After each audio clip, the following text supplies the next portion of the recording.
The liar paradox. This sentence is false. It's a short sentence, just 4 words. But these 4 words contain a trap so deep that thousands of years of logic have yet to escape it. Let's say the sentence is true. If that's the case, then what it says must hold, meaning it must be false. But if it's false, then what it says isn't true, which would make it true again. It loops endlessly. This is the liar paradox, first credited to the ancient Greek philosopher Epimenides, though it appears in various forms across cultures and centuries. It is what's known as a self-referential paradox, a statement that refers to itself in a way that breaks logic. On the surface, it seems like wordplay, a kind of verbal magic trick, but its implications are far more serious. It points to fundamental limits in our understanding of truth, language, and even mathematics. In fact, it was at the heart of some of the 20th century's most profound discoveries in logic. Mathematician Kurt Gödel used a similar technique to prove his incompleteness theorems, showing that in any logical system, complex enough to include basic arithmetic, there will be true statements that cannot be proven within the system itself. In other words, there are things that are true, but that cannot be known to be true. And all of this from a sentence that undoes itself. Even modern computing, programming languages, and artificial intelligence grapple with the consequences of self-reference and paradox. If a machine were to endlessly process contradictory instructions like this, it might crash, hang, or return undefined behavior. The liar paradox doesn't just make us scratch our heads, it makes us question the very scaffolding of reason. It reminds us that even truth, when twisted back on itself, can become unknowable. And that's just one sentence. The barber paradox. In a quiet village there lives a barber. He follows a single rule. He shaves all those, and only those, who do not shave themselves. At first, the rule sounds logical, even tidy. But then someone asks the obvious question, who shaves the barber? Let's think it through.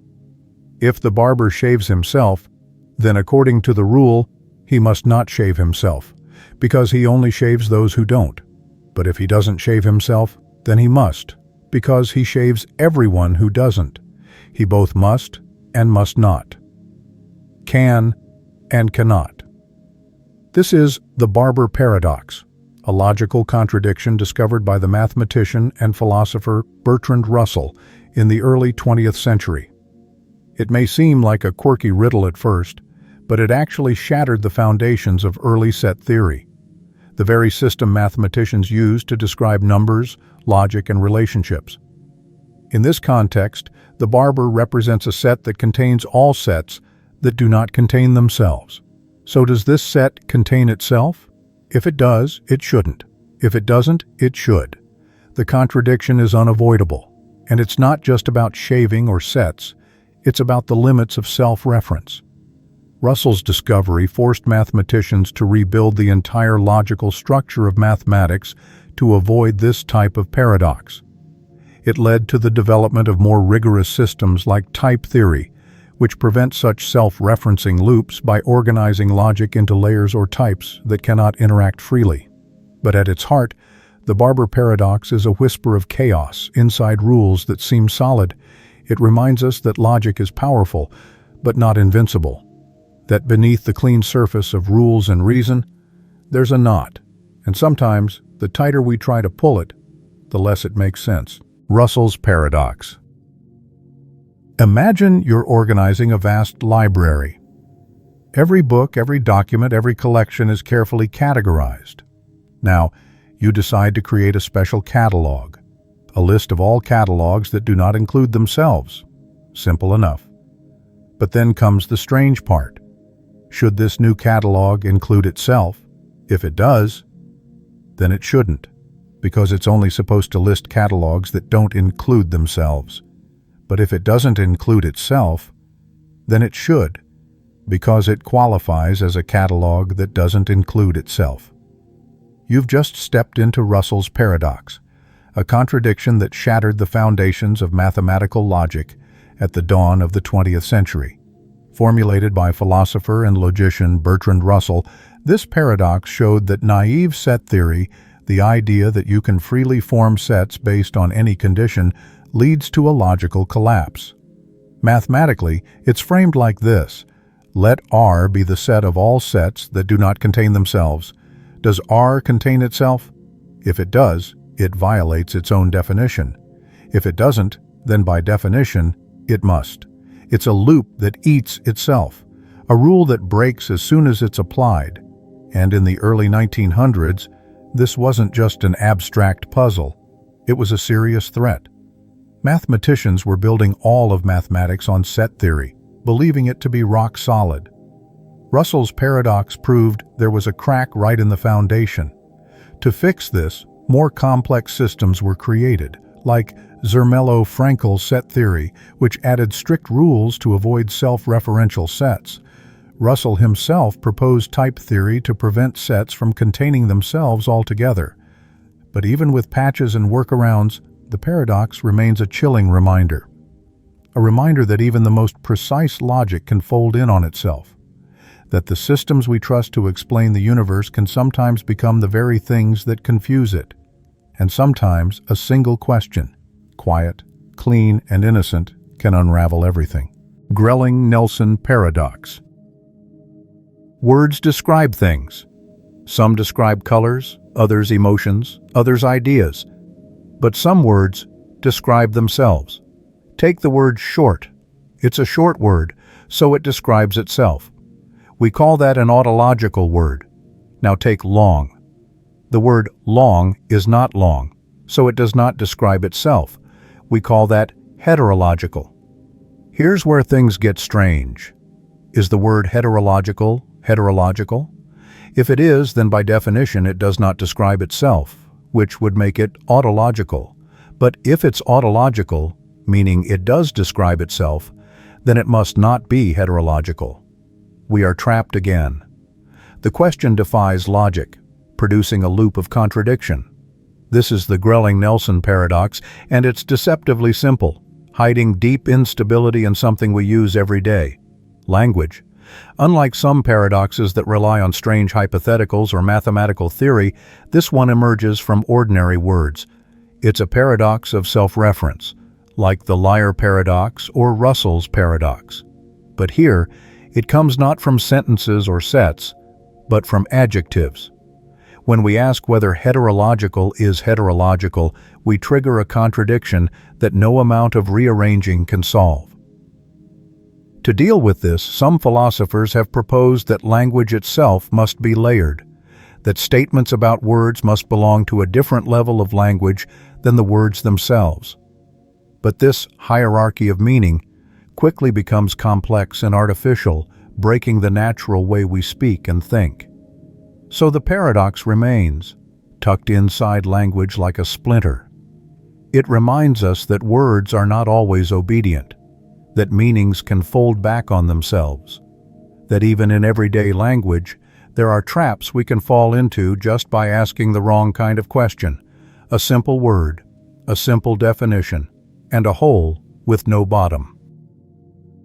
Berry paradox. Imagine trying to list all the numbers that can be described in under 20 words. It seems like a reasonable task. Some numbers are easy. 10, 1,000, the square root of 2.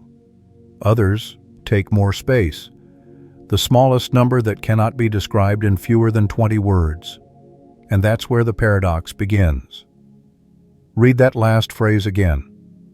The smallest number that cannot be described in fewer than 20 words. It only takes 19 words to say it, which means we've just described a number that by definition cannot be described in fewer than 20 words. In fewer than 20 words. This is the Berry paradox, named after G. Berry, a librarian who discussed it with logician Bertrand Russell. At its heart is a contradiction about language, meaning, and self-reference.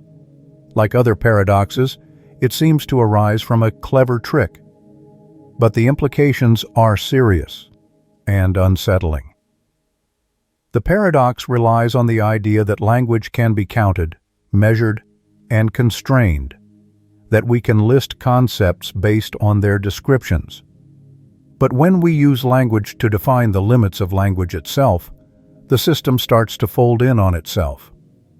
In the world of mathematics, the Berry paradox resembles deeper issues about infinity, definability, and computability. It echoes Gödel's incompleteness theorems, Turing's halting problem, and the boundaries of formal systems. It shows that not everything that can be described can be listed, and not everything we can talk about fits neatly into our rules. It's a paradox that sneaks up on you, quiet, elegant, and then completely unstable. Because the moment we try to pin down meaning using words themselves, the ground shifts. And sometimes, the simplest descriptions are the most dangerous. Curry's paradox. Suppose someone says, "If this sentence is true, then unicorns exist." It feels absurd, but let's unpack it. If the sentence is true, then what it says must happen. So unicorns exist. But the sentence only claims that if it's true, then unicorns exist. There's no evidence for unicorns. The truth of the sentence creates the conclusion. And here lies the trap. This is Curry's paradox, a lesser-known but deeply disturbing logical puzzle. It arises from self-reference and implication, and unlike the liar paradox, it doesn't even rely on negation. It simply uses logical deduction to produce an arbitrary result. In formal terms, Curry's paradox lets you prove anything, any statement at all, so long as you frame it properly. If the system accepts that if this statement is true, then X is a valid sentence, then it must accept X, no matter how absurd it is. If this sentence is true, then the earth is flat. If this sentence is true, then I am immortal. If this sentence is true, then 2 plus 2 is 5. Accept the structure, and you can prove anything. This paradox doesn't just shake logical systems, it destroys them. Because it means that if your rules allow self-reference and implication to coexist without restriction, then truth becomes meaningless. Everything is provable. And if everything is provable, then nothing is. To avoid this, mathematicians and logicians create highly restricted systems, tight rules about what types of statements can refer to themselves and what counts as valid implication. But even then, the shadow of Curry's paradox looms. It teaches us that logic isn't just about truth, it's about structure. And if the structure bends the wrong way, then logic itself collapses. All from one sentence. One dangerous sentence. YABLO'S paradox. Imagine an infinite list of statements. Each one says, all statements after this one are false. No tricks, no self-reference, no loops. Each statement only points forward, never at itself. It seems innocent, cleaner than the liar paradox. But then you begin to follow the thread. Start with the first sentence. If it's true, then every sentence after it must be false. So we look at the second sentence. If that one is false, then at least one sentence after it must be true. But which one? If the third is true, then all statements after it must be false. But wait, that contradicts what the first sentence said. If any of them are true, it breaks the earlier statements. And if none of them are true, that means the first statement was true, which brings us back to needing the rest to be false again. We're caught. This is YABLO'S paradox, created in 1993 by philosopher Stephen YABLO. It's unique because it avoids direct self-reference. There is no single sentence saying, I am false. Each sentence only points to those that come after it. Yet somehow they form a network that creates the same kind of contradiction we see in the liar paradox. What YABLO'S paradox reveals is chilling. You don't need self-reference to create a paradox. You only need infinite dependency. Like dominoes lined up in a perfect curve, each one triggers the next until they circle back without circling at all. In mathematics and logic, this shattered the idea that only self-referential systems were vulnerable to contradiction. It showed that even purely linear structures, ones that seem safe, can spiral into chaos when stretched toward infinity. It's a paradox built entirely from implication. No lies, no loops, just an infinite staircase with no bottom. Epimenides' paradox. A man from Crete once said, "All Cretans are liars." This is the Epimenides paradox, one of the earliest recorded paradoxes in Western philosophy. At first, it may seem like a clever contradiction, another version of the liar paradox. But it's more subtle and arguably even more disturbing. If a Cretan says all Cretans lie, and he's telling the truth, then he must be lying, because he is a Cretan. But if he's lying, then not all Cretans lie, so he could be telling the truth. Back and forth we go, tangled in the logic of one man's sweeping declaration. But the true depth of this paradox doesn't lie in the sentence itself, it lies in the self-incrimination. It's not a sentence saying, "I am lying," but rather, "My people, myself included, always lie." That broader structure makes it feel more grounded, more social, and somehow more dangerous. Because this paradox is not just about truth and falsity, it's about trust. What happens when a source discredits itself? What happens when a person tells you they're never to be believed? Do you trust them in that moment? Do you distrust them as they ask, and in doing so believe them? This puzzle has crept into philosophy, theology, politics, and beyond. In religious texts, in intelligence reports, in debates and propaganda, the question re-emerges. What do you do with a source that erases itself? In modern logic, the Epimenides paradox is used to explore semantic closure. The idea that a system capable of referencing itself can't consistently define its own truth. It hints at the deep instability of self-describing systems. Systems like language, systems like minds. It's an ancient question that still resonates today. When truth denies itself, what's left to believe? QUINE'S paradox. Consider the following sentence. Yields falsehood when preceded by its quotation. Now, let's do exactly what it asks. We quote it and place the quote in front of the sentence. Yields falsehood when preceded by its quotation. Yields falsehood when preceded by its quotation. What have we done? We've created a sentence that refers to itself without directly mentioning itself. It loops, but not in the obvious way of this sentence is false. Instead, it slides under the radar, using language to sneak back into itself like a snake biting its own tail. This is QUINE'S paradox, named after the philosopher and logician Willard Van Orman Quine. It is an elegant and unsettling construction, a paradoxical sentence formed without using any indexical terms like this sentence and without clear-cut self-reference. The trick lies in how it assembles itself. It's a linguistic mirror, a phrase that only becomes paradoxical once you build it the way it asks to be built.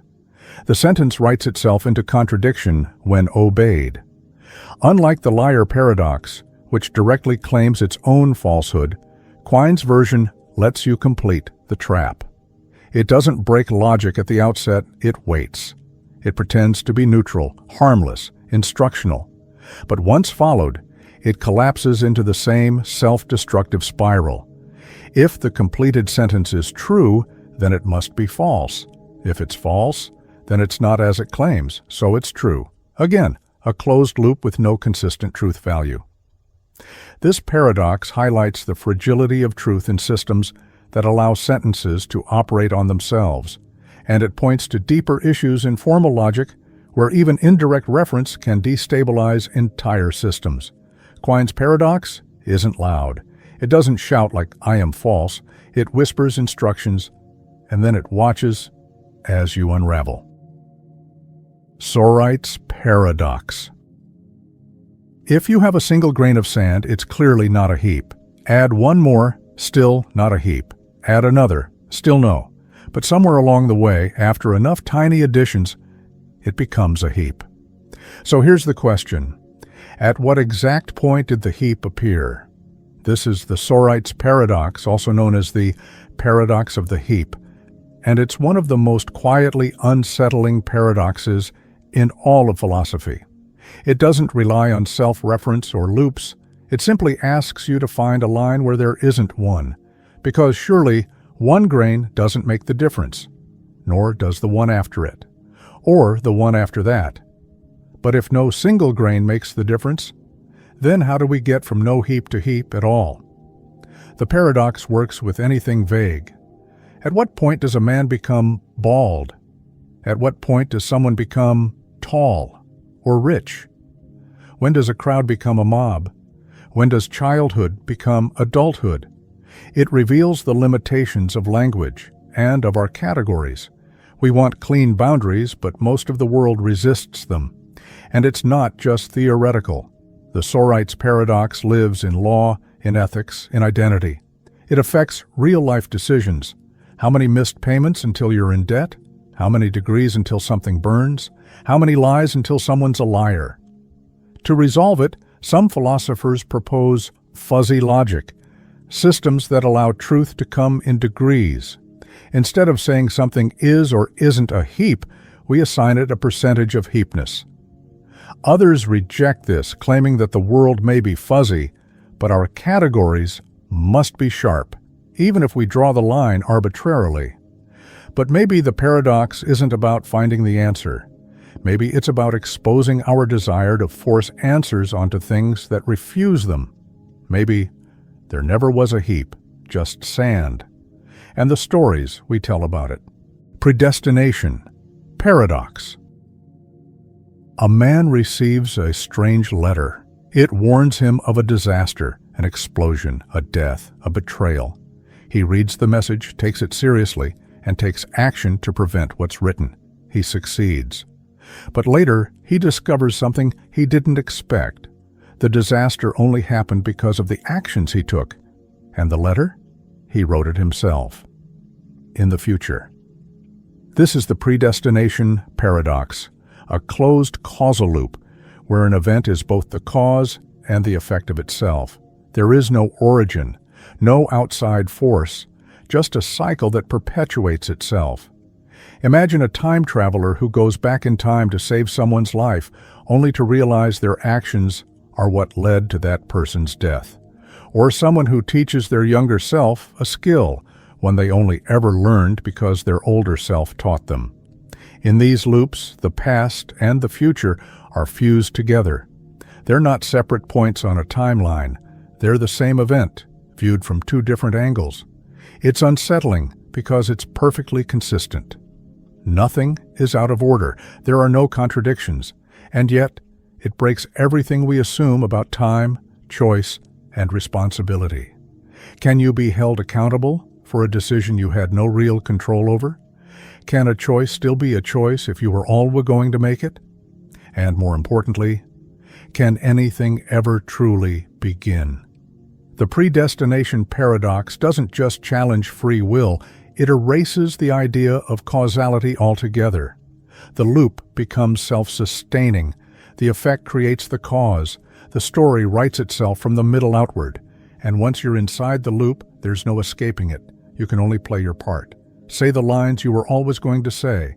Do the thing you were always going to do, and wonder whether the future you're trying to change is the one that created you. Fermi paradox. On a quiet night, you look up at the sky, thousands of stars, millions more beyond them, and you wonder, Where is everyone? This is the Fermi paradox, the contradiction between the high probability of extraterrestrial life and the complete lack of evidence for it. In a universe so vast, so old, so full of planets and potential, why haven't we heard a single voice? Statistically, the numbers suggest we should be surrounded. There are over 100 billion stars in our galaxy alone. Many have planets. Many of those planets are in the habitable zone. Life, once sparked, could evolve, expand, and spread across the galaxy in millions of years. A blink, cosmically speaking. And yet, silence. No signals, no sightings, no contact. Nothing but the empty hum of space. Enrico Fermi, a physicist, first asked the question in 1950 over lunch, "Where is everybody?" Since then, hundreds of explanations have been proposed. Some are hopeful, others are terrifying. Maybe we're alone. Maybe intelligent life is incredibly rare, and we are the first. Or maybe civilizations destroy themselves before they can speak, wiped out by war, climate, or their own creations. Maybe there's a great filter, a step in evolution that almost no species survives. Maybe we've already passed it. Or maybe it's still ahead of us. Or maybe they're out there, and they're watching, hiding, choosing silence, because they know something we don't. The Fermi paradox isn't just about aliens, it's about us. It forces us to confront our assumptions about life, intelligence, and survival. It makes us ask whether our loneliness is a miracle or a warning. We search the stars for answers, but what we find over and over again is that no one answers back. And in that silence, the question echoes louder. Are we alone or are we next? POLCHINSKI'S paradox. Imagine a time traveler, not someone who visits the future out of curiosity, but someone on a mission. They travel into the past with a single goal: to prevent an event, a disaster, a war, a discovery. Let's say this traveler throws a billiard ball into a wormhole. The ball exits the wormhole just moments earlier, colliding with its younger self in such a way that it prevents the original throw from happening. No throw, no collision, no collision, no prevention, no prevention. And the ball is thrown again. This is POLCHINSKI'S paradox, a time travel scenario proposed by physicist Joseph Polchinski in 1991. It's one of the clearest demonstrations of how time loops can generate contradictions, not just in theory, but in physics. What makes this paradox special is that it doesn't rely on grand narratives or moral dilemmas. It's mechanical, simple. You can play it out on a pool table in your mind, and it still breaks reality. If the ball causes its past self not to be thrown, then the ball was never thrown. But if it was never thrown, how did it collide with its past self? The logic spirals. The timeline folds in on itself. In theoretical physics, this scenario challenges our understanding of causality, the relationship between cause and effect. It also puts pressure on our models of closed time-like curves, or CTCS, paths through space-time that loop back to their starting point. To resolve the paradox, some suggest that the universe self-consistently rewrites itself, that only events that can happen will happen, that somehow the ball always finds a way to nudge, not stop, its past self, creating a consistent loop with no contradictions. But even then, the freedom of choice disappears. Time, in this view, is not something you can shape. It's a script, already written. Even the things that change it were always part of the plan. Temporal paradox. You go back in time to change something. Maybe you warn someone, prevent a tragedy, move a single piece on the chessboard of history. But here's the problem. That change affects the future. And if the future is changed, then the reason you went back no longer exists. This is the temporal paradox, a broader, more haunting cousin of the predestination and grandfather paradoxes. It's what happens when cause and effect start to unravel under the pressure of time travel. Imagine someone goes back to prevent a war. Because the war never happens, they never had a reason to travel back. So they never do, which means the war does happen, which gives them a reason again. The loop begins and never ends. It's a paradox built on instability. One small action in the past can ripple forward, reshaping the world in ways you couldn't possibly predict. A word, a glance, a delay of a single second. Butterflies flap and timelines collapse. Some stories resolve the temporal paradox with branching timelines. If you change the past, you don't rewrite your own future. You create a new one, a splintered reality. But even that brings problems. Infinite timelines, infinite versions of you, infinite consequences. Other theories suggest the timeline is elastic. You can stretch it, bend it, but not break it. No matter what you do, history finds a way to snap back. Like fate has inertia, and time protects itself. But either way, the paradox leaves us with one disturbing thought. What if time travel is possible, but never used? Not because we can't, but because we can't survive the consequences. To change the past is to risk erasing the future. To walk through time is to walk on thin ice, where every step might echo forever. And sometimes the only thing more dangerous than the future is remembering how we got there. Twin paradox. Two twins, identical in every way. They begin life together, sharing the same age, the same history, the same heartbeat of time. Then, one of them leaves. Not emotionally, but physically, on a spaceship traveling near the speed of light. Years pass. For the twin on Earth, clocks tick forward normally. A day is a day, a year is a year. But on the ship, time bends, seconds stretch. Time slows down, not in theory, but in reality. When the traveling twin returns, something remarkable has happened. They are younger, not figuratively, literally. This is the twin paradox, a real and experimentally confirmed consequence of Einstein's theory of special relativity. It's not a contradiction in physics, but it feels like one, because it breaks our most basic assumption that time moves the same for everyone. In truth, time is not a constant. It's relative to speed and gravity. When one twin moves faster, closer to the speed of light, time slows down for them. It doesn't feel slower to them. But compared to their twin, they've aged less.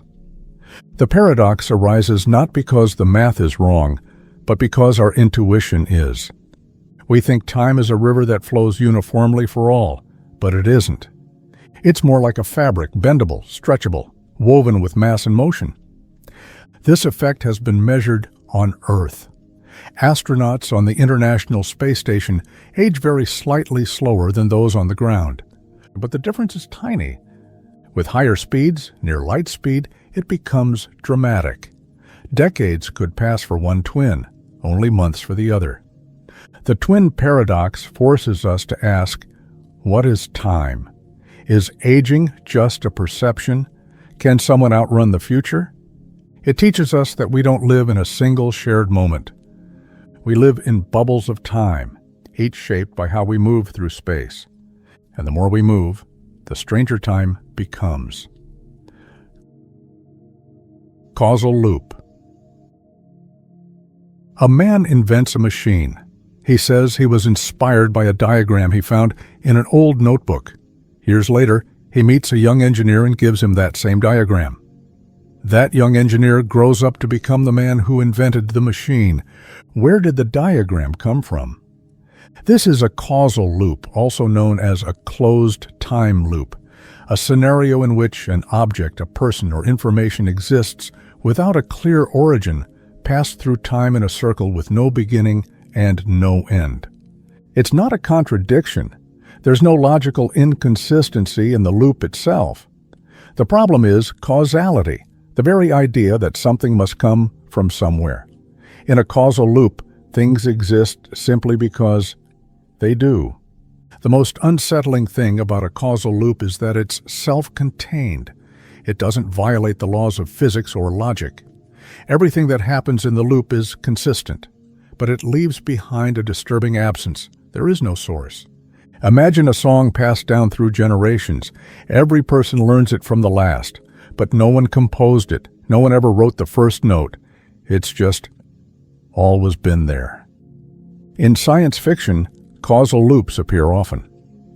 A time traveler gives their younger self advice, who grows up to give it back again. Or someone receives a message from the future that tells them how to survive, only to send it later in life, fulfilling the cycle. In physics, causal loops are still theoretical, tied to ideas like closed time-like curves and general relativity. But their implications are deeply philosophical. Because if the past can cause the future, and the future can cause the past, then what, if anything, is original? A causal loop traps meaning in a circle. No creator, no invention, no beginning, only endless cause, from endless effect. And the strange, quiet possibility that some things exist not because they started, but because they were always meant to be. Relativity of simultaneity. Two lightning bolts strike at opposite ends of a moving train. To someone standing on the platform, the strikes happen at the same time, perfectly synchronized. But inside the train, a passenger sees something different. The lightning bolt at the front hits first, then the one at the back. Who's right? They both are. This is the relativity of simultaneity, one of the most unintuitive and yet fundamental consequences of Einstein's theory of special relativity. It tells us that simultaneity, two events happening at the same time, is not absolute. It depends entirely on your frame of reference. To the person on the platform, the bolts are simultaneous because they're equidistant and arrive together. But the person on the train is moving toward the front bolt and away from the rear one. Because the speed of light is constant for all observers, the light from the front bolt reaches them first, not because it happened first, but because they were moving toward it. In other words, time itself is different depending on where you are and how fast you're moving. This isn't a trick of perception, it's a feature of the universe. There is no single universal now. Events that are simultaneous for one observer might occur in a different order for another. It's not just about trains and lightning. This principle underpins modern physics. It affects how we sync clocks in GPS satellites. It shapes our understanding of space-time, and it forces us to confront a deeper truth. There is no universal present, no shared moment that we all experience together. Each observer, each perspective, lives in its own version of time. The relativity of simultaneity cracks open the illusion of a single shared world, revealing instead a cosmos stitched together from infinite, individual timelines, each one flowing slightly out of sync. Time dilation. Paradox. You stand on Earth watching a spacecraft race through the cosmos at near light speed. Inside, an astronaut is living a normal day, eating, working, sleeping. To them, everything feels the same. But from your perspective, something is off. Their movements are slower. Their clock ticks differently. Their time has stretched. This is time dilation, a real measured phenomenon predicted by Einstein's theory of relativity. But when we frame it as a paradox, the strangeness unfolds. Two people, moving relative to each other, both observe the other's time running more slowly. Both are right. Neither feels anything unusual. Yet time itself is no longer shared. It's not just a theoretical effect. We've seen it in experiments. Atomic clocks flown in airplanes tick slightly slower than those left on the ground. Particles moving at high speeds decay more slowly than their stationary counterparts. Time changes subtly, invisibly, but measurably. Now imagine you leave Earth at near light speed, travel for what feels like 1 year, and return. To your shock, a decade has passed on Earth. Your friends have aged. The world has changed. But to you, it's only been a short journey. You haven't moved into the future. You've simply aged less than everyone else. It feels like a paradox because we expect time to be absolute. 1 second here is 1 second everywhere, but time, it turns out, is woven into space. The faster you move through space, the slower you move through time. The paradox deepens when two observers in motion see each other's clock running slower. Who's right? The answer depends on frames of reference, acceleration, and who experiences change in velocity, breaking the apparent symmetry. Time dilation doesn't just challenge our assumptions, it rewrites the experience of existence. It tells us that time isn't a constant drumbeat heard by all. It's a flexible, fluid dimension shaped by motion, and once you realize that time can stretch, you begin to wonder, has it ever moved the same for any of us? LOSCHMIDT'S paradox. You drop a glass, it shatters on the floor, pieces scatter outward in every direction. But have you ever seen the reverse? The shards leaping upward, assembling themselves back into a perfect, unbroken cup? Physics says it's possible. In fact, at the microscopic level, the laws of motion are time-symmetric. They work the same forward or backward. The equations make no distinction between past and future. So, why does the glass always break but never unbreak? This is LOSCHMIDT'S paradox, named after physicist Joseph Loschmidt. It points to a fundamental contradiction between the reversible laws of physics and the irreversible arrow of time we experience. In theory, if you knew the exact position and velocity of every atom in the universe, you could reverse them like rewinding a film. Every movement could play backward. The cup could reform. The heat could flow from cold back to hot. Cause could become effect in reverse. But in practice, this never happens. The second law of thermodynamics tells us that entropy, the measure of disorder, always increases. Systems move from order to chaos, not the other way around. A dropped glass becomes a mess. A cold drink warms in a hot room. A memory fades but never appears out of nowhere. LOSCHMIDT'S paradox asks, if the microscopic rules allow time to run both ways, why does time only run forward? One answer lies in initial conditions. The universe began in a highly ordered state, the Big Bang. From there, disorder has only increased. Another explanation involves probability. While reversing entropy is possible in theory, the odds are so astronomically low that it might as well be impossible. But still, the paradox lingers. We live in a universe where the laws of nature don't care about time. But our experience, our memories, our aging, our sense of before and after, is shaped by a one-way current. LOSCHMIDT'S paradox doesn't break the rules. It just reveals how strange the rules really are. Thermodynamic arrow of time. You can scramble an egg, but you can't unscramble it. You can watch smoke rise, but never see it unmix and flow back into a cigarette. You can remember the past, but never the future. Why? This is the thermodynamic arrow of time, one of the most mysterious and fundamental features of our universe.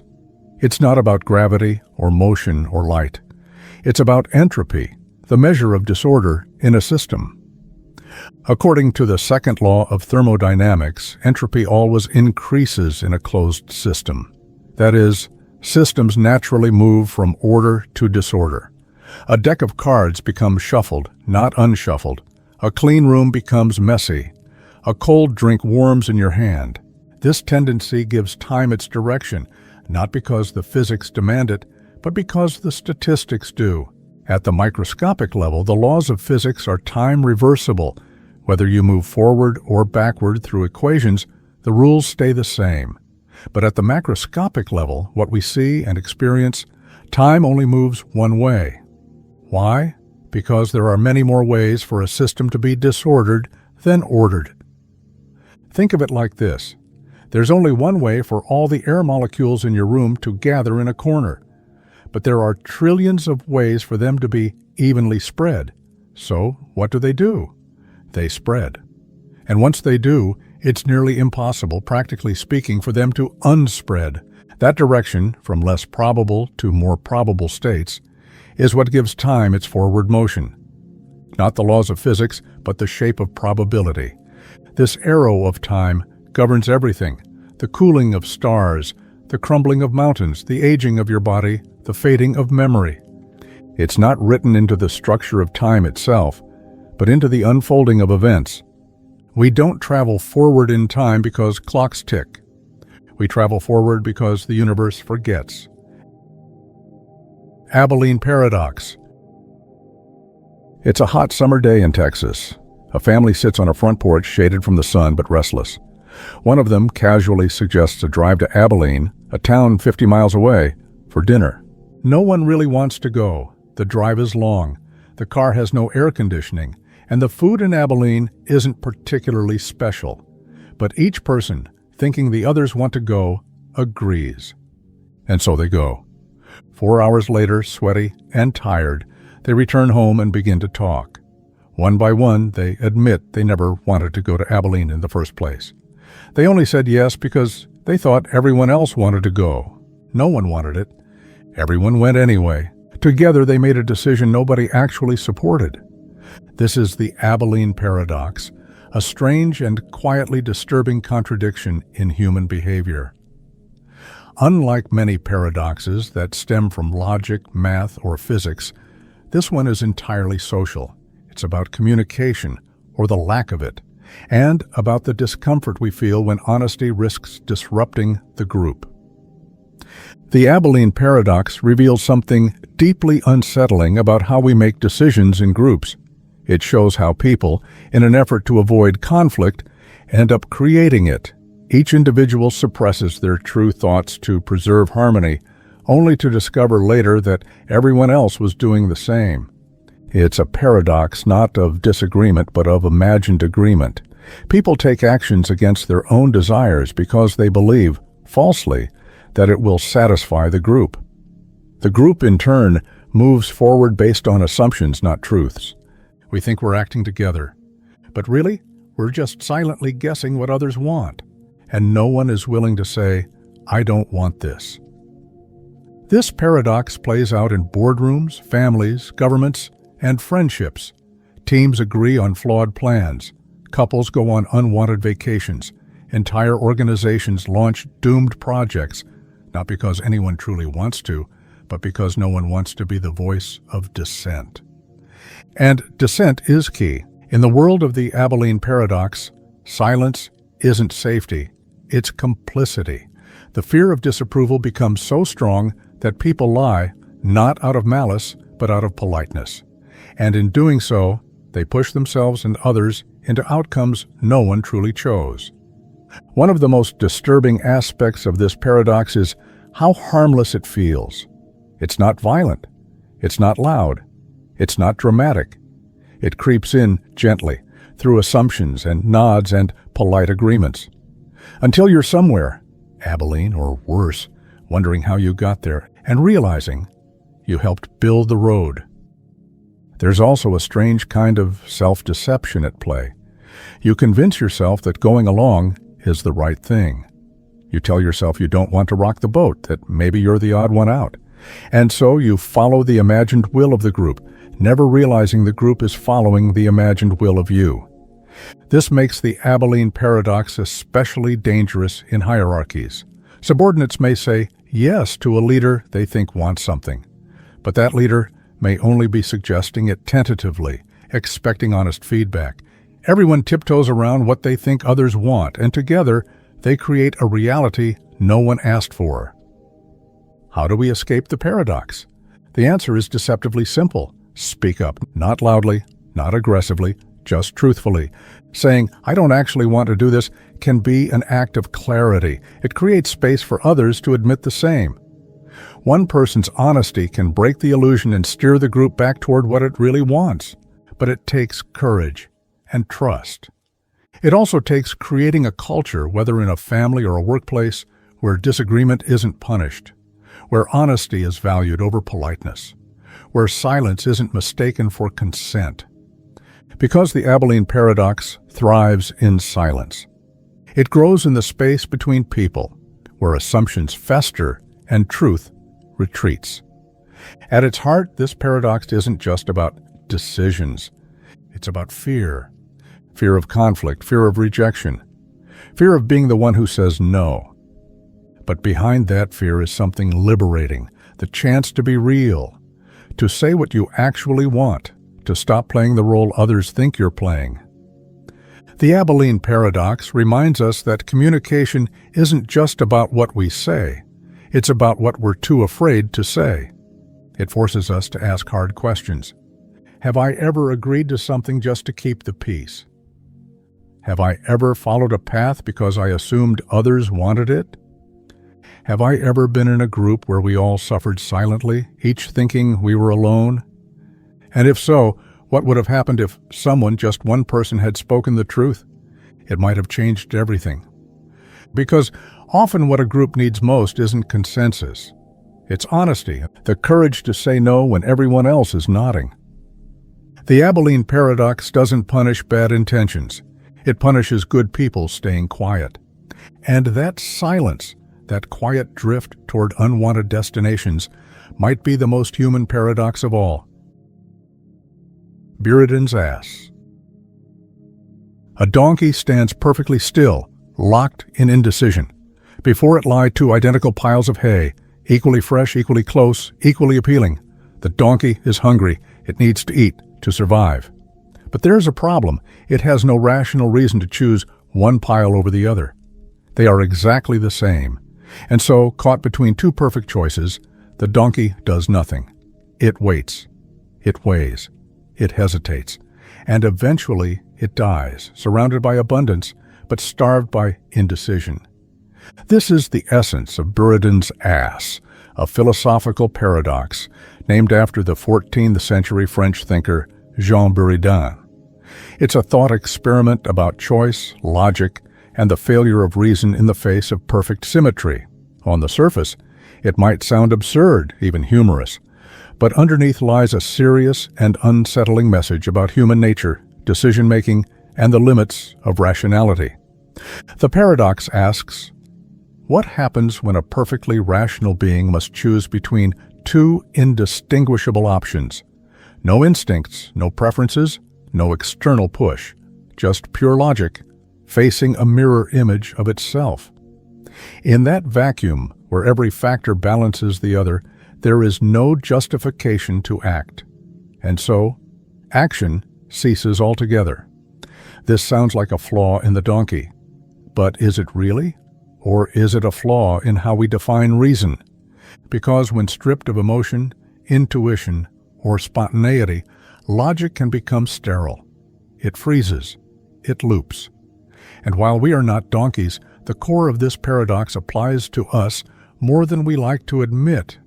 Every day we face choices that are not clearly better or worse.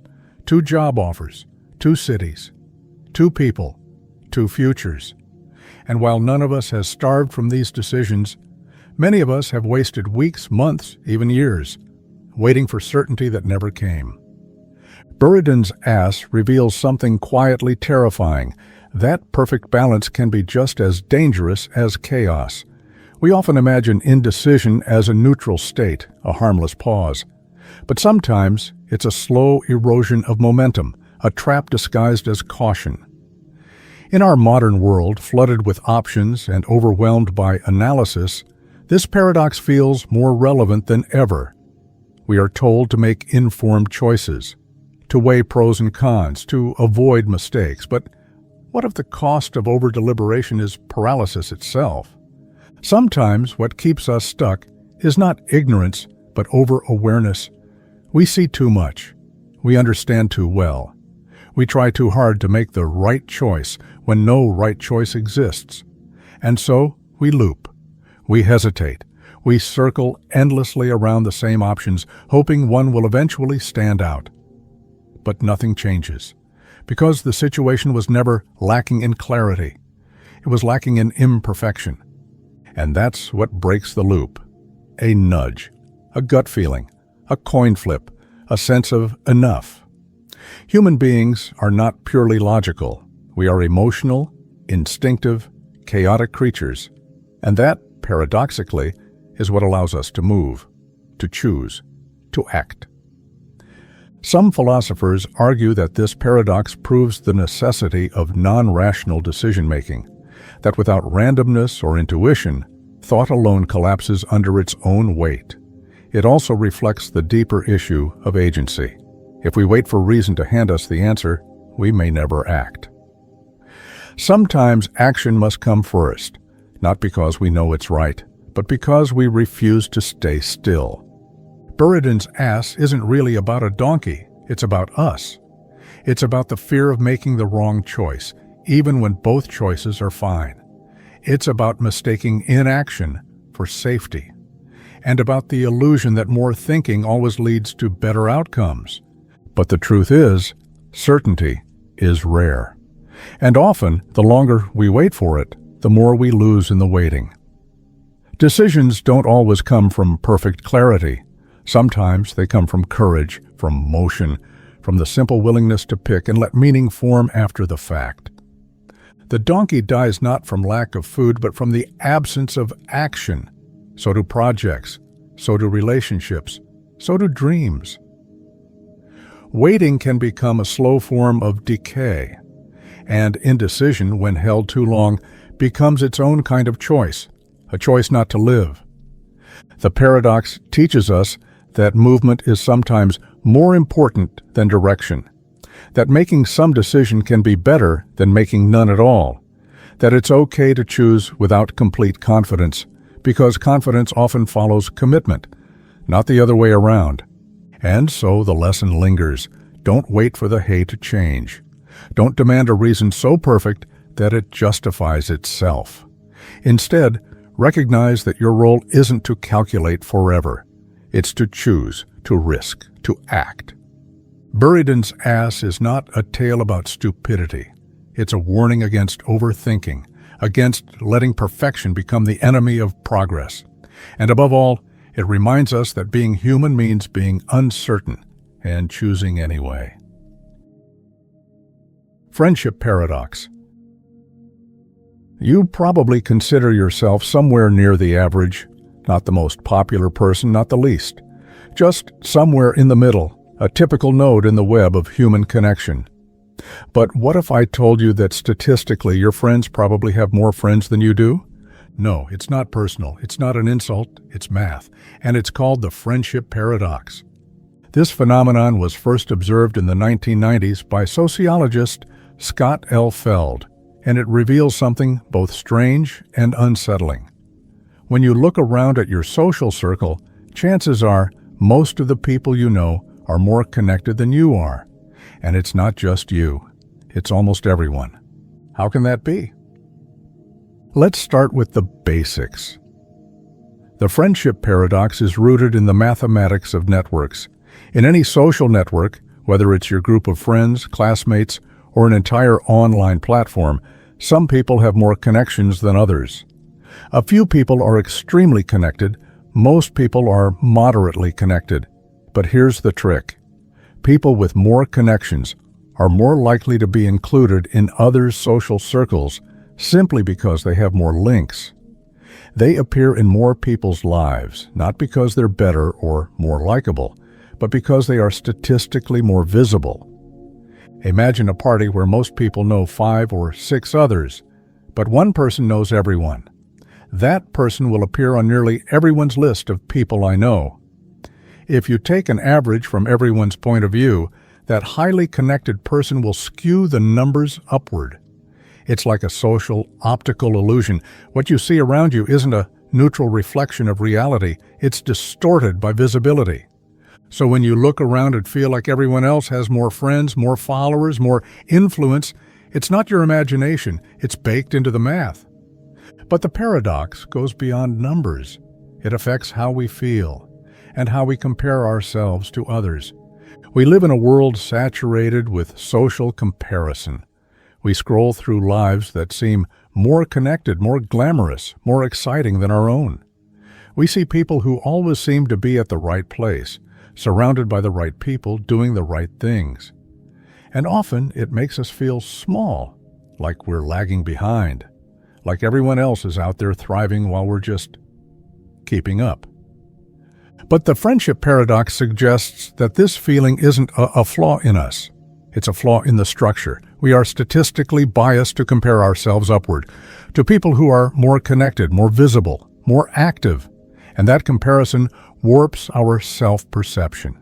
It creates a kind of social mirage where everyone seems to be doing better than they really are, simply because we're looking from the wrong angle. Think about it. The loudest voices, the most visible people, the busiest lives, they rise to the top of our awareness. They become the benchmark. And in contrast, our own lives, lived privately and quietly, seem smaller. But what we don't see are the invisible struggles, the loneliness behind the popularity, the quiet among the chaos, the people who also feel like they're falling behind even when they appear ahead. The paradox isn't limited to friendship. It's been observed in academic performance, income, sexual activity, and even happiness. Statistically, your classmates may seem smarter. Your co-workers might seem more productive. Your peers may seem more fulfilled. But these impressions are often illusions, reflections of visibility, not reality. And that illusion can have real consequences. When people believe they're falling short, they withdraw. They become less confident, less engaged, less likely to reach out, ironically deepening the very isolation they were afraid of. It becomes a self-reinforcing loop. I'm not as connected as others, so I must be doing something wrong. But you're not. You're just looking at the network from within the paradox. So what do we do with this? First, we need to recognize the illusion. Awareness breaks the spell. When you feel inferior because others seem more connected, remember, you're seeing the network from a biased perspective. You're not alone in that feeling. In fact, most people feel exactly the same way. Second, we need to redefine what connection means. The number of friends, followers, likes, these are easy to measure, but they're shallow metrics. What matters more is the depth of connection, the quality of interaction, the authenticity of relationships. A few close bonds can be more nourishing than hundreds of surface-level ones. Third, we need to stop measuring ourselves by others' visibility. Social media in particular amplifies the paradox. It turns up the volume on the loudest lives and silences the quiet ones. But real life happens in the background, in the texts that don't get posted, the conversations that aren't shared, the friendships that unfold in private. The most important moments are often the ones no one sees. And finally, we need to talk about this more. The friendship paradox is not widely known, but it should be. It should be taught in schools, discussed in workplaces, shared among friends, because it validates a feeling so many people carry silently, the sense that everyone else is more connected than they are. It lets us breathe a little easier. It tells us the problem isn't with us, it's with the lens we've been given. At its core, the friendship paradox is a paradox of perspective. It shows that we can be surrounded by people and still feel alone, that we can be part of the network and still feel outside of it. But it also reminds us that this feeling is shared, ironically a loneliness that connects us. So next time you find yourself comparing your life to those around you, stop, zoom out, remember the math, remember the bias, and remember that what you're feeling is not failure, it's the architecture of the system. You are not behind. You are not less. You're just looking at the world through a magnifying glass pointed at the loudest voices. And maybe, just maybe, the people you're comparing yourself to are doing the exact same thing. Paradox of choice. Imagine standing in a grocery aisle. You're looking for something simple, olive oil. But instead of 2 or 3 options, you're faced with an entire wall. Dozens of brands: cold-pressed, stone-pressed, organic, imported, light, extra virgin, infused with herbs, prices from a few dollars to 20 or more. You freeze. You read labels. You compare. You second-guess. Eventually, you pick one. But you don't feel relieved. You feel uneasy. Later, you wonder if you chose the wrong one. You wonder what you missed. And you wonder why such a simple task left you feeling so tired. This is the paradox of choice, a phenomenon that describes how having more options doesn't always make us happier. In fact, it often makes us less satisfied, more anxious, and more likely to regret our decisions. It seems backward. We're taught that freedom is good, that more choice equals more opportunity, more control, more satisfaction. And up to a point, that's true. But beyond that point, something strange happens. When choices become too abundant, our brains don't feel empowered. They feel overwhelmed. The weight of comparison becomes heavy. Every added option adds another layer of analysis, another opportunity cost, another thing to miss. And even after we decide, we can't shake the feeling that we might have chosen wrong. This isn't just a shopping problem. It's a life problem. Think of dating apps. The illusion of infinite options can make it harder to commit. Think of career paths, so many possible futures, each with its own risks and rewards. Think of streaming platforms where choosing a movie sometimes takes longer than watching it.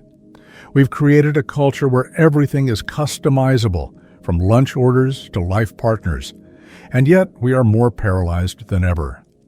The paradox of choice doesn't just waste time, it erodes confidence. It tells us that if we're not absolutely sure, we shouldn't act, that there's always something better, just out of frame. And when we finally do decide, we often don't feel joy. We feel doubt. Psychologist Barry Schwartz, who coined the term, explains that too much choice leads to decision fatigue, regret, and even depression. The burden of picking the best option turns every decision into a performance. Every outcome feels personal, and failure feels like a reflection of poor judgment, not just bad luck. More troubling still, even when we make good choices, we're less likely to enjoy them, because instead of appreciating what we chose, we're haunted by what we didn't. It's the curse of the modern consumer, the trap of the modern thinker. And it's baked into almost every aspect of our lives. The paradox of choice teaches us that freedom isn't just about having options, it's about knowing when enough is enough, about recognizing that more isn't always better, that sometimes constraints are comforting, that limitations can liberate. When we have fewer options, we act faster, we doubt less, we adapt more easily, we settle into satisfaction because there isn't a better option looming over our shoulder. In contrast, infinite options create a state of permanent dissatisfaction. We become obsessed with optimization. We start asking, what's the best, instead of, what's good enough for me? And that tiny difference can slowly eat away at joy. There's a quiet tragedy here, that with so much in front of us, we still feel unfulfilled, that in a world of endless doors, we can't choose which one to walk through. And even when we do, we keep looking back. The solution isn't to give up choice, but to change our relationship with it, to learn the power of limitation, to embrace the idea of satisficing, choosing something that's good enough instead of endlessly searching for the best. Because sometimes the pursuit of perfection is what ruins the experience. The paradox of choice isn't about making worse decisions. It's about feeling better about the ones we make. It's about choosing with intention and then letting go. So the next time you stand frozen in front of too many paths, remind yourself the problem isn't the decision. It's the belief that there is only one perfect answer, that happiness lies just past the next option, that you can only be satisfied if you maximize every choice. The truth is, joy often comes not from choosing the best, but from simply choosing. Stockdale paradox. In a brutal Vietnamese prison camp, Admiral James Stockdale endured nearly 8 years of captivity, torture, solitary confinement, uncertainty. Yet he survived, not just physically but mentally. And when asked later how, he said something strange.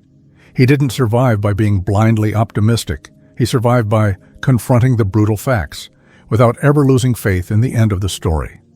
This dual mindset, facing reality while believing in eventual triumph, is now known as the Stockdale paradox. It's not a mathematical puzzle. It's not a trick of words or numbers. It's a paradox of survival, a paradox of hope. And it begins with a contradiction. You must maintain unwavering faith that you will prevail in the end, and at the same time, have the discipline to confront the most brutal facts of your current reality, whatever they might be. Most people pick one side or the other. They either cling to blind positivity, telling themselves everything will be fine, refusing to acknowledge pain or failure, or they collapse into despair, overwhelmed by the weight of their situation, no longer able to imagine a way out. But the Stockdale paradox says, you must hold both. Not optimism or realism, but both together, and it sounds impossible. How do you believe you'll make it through while also accepting that today may be the worst day of your life? That tomorrow might be worse? That there's no end in sight, and no guarantee things will get better soon? And yet, this mindset is what separates those who endure from those who give up. When Stockdale was asked who didn't survive the prison camps, he answered immediately, the optimists. The ones who believed they'd be out by Christmas, then by Easter, then by summer. And each missed expectation broke them a little more. They died of heartbreak. They placed their hope in a deadline. Stockdale placed his in the end. This paradox applies far beyond war and survival. It lives in every difficult situation we face, in illness, in failure, in grief, in business, in rebuilding a broken life. It teaches us to stop pretending things are okay when they're not, and yet to never stop believing that one day they will be. It's not toxic positivity, it's not denial, it's discipline. Discipline to see clearly, to hurt honestly, and to keep going anyway. The Stockdale paradox calls for an almost superhuman balance. It asks you to look directly into the storm and still say, I will not break. To stop wishing things were different and to start living fully within the challenge. To stop waiting for rescue and start building strength where you stand. It doesn't mean you feel strong. It means you refuse to disappear. This paradox also speaks to leadership. Good leaders tell the truth. They don't sugarcoat reality. But they also carry hope, not false promises, but deep belief that together we can endure, we can rebuild, we can win. In a world filled with shallow encouragement and relentless negativity, the Stockdale paradox is a compass. A reminder that real hope doesn't come from ignoring pain. It comes from walking through it, with your eyes open. It's the prisoner who stays sane by imagining his future freedom, while enduring the cold floor, the hunger, the silence. It's the patient who accepts the diagnosis, does the treatment, feels the fear, and still believes in healing. It's the person rebuilding after failure who sees the wreckage clearly and picks up one broken piece at a time. This is not easy. It will never be easy. But it will be honest and powerful and enduring. Hope, real hope, is not a lie we tell ourselves, and it is a decision, a paradoxical act of rebellion against despair, against false optimism, against surrender. So whatever hardship you face, confront it. Don't look away. Name it, feel it, own it. And then, in that same breath, whisper to yourself, this is not how my story ends. Paradox of value. Imagine you're holding a bottle of water, and it's clean, cold, and utterly ordinary. Now picture a diamond, rare, sparkling, dazzling with the illusion of luxury. Which one is more valuable? In the marketplace, the answer is easy, the diamond.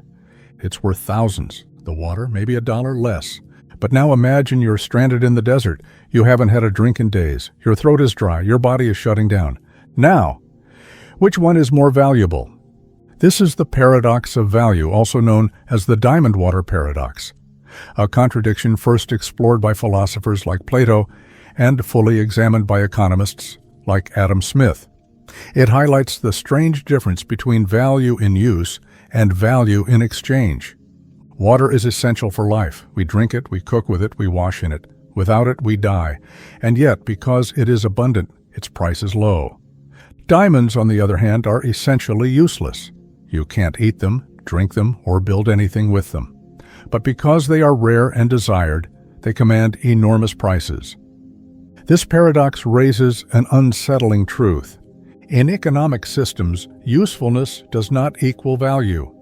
And sometimes, the most vital things in life are the least appreciated, until they're gone.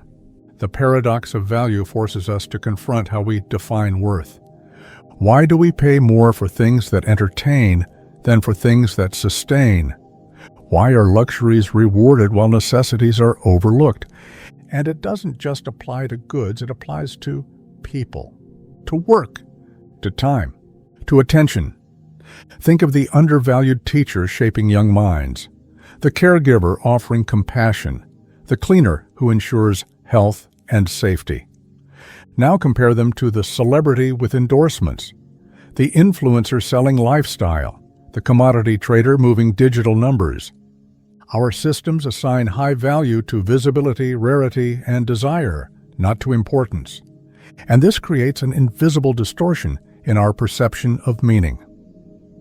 We begin to believe that expensive means important, that scarcity means significance, and that what costs little must be little.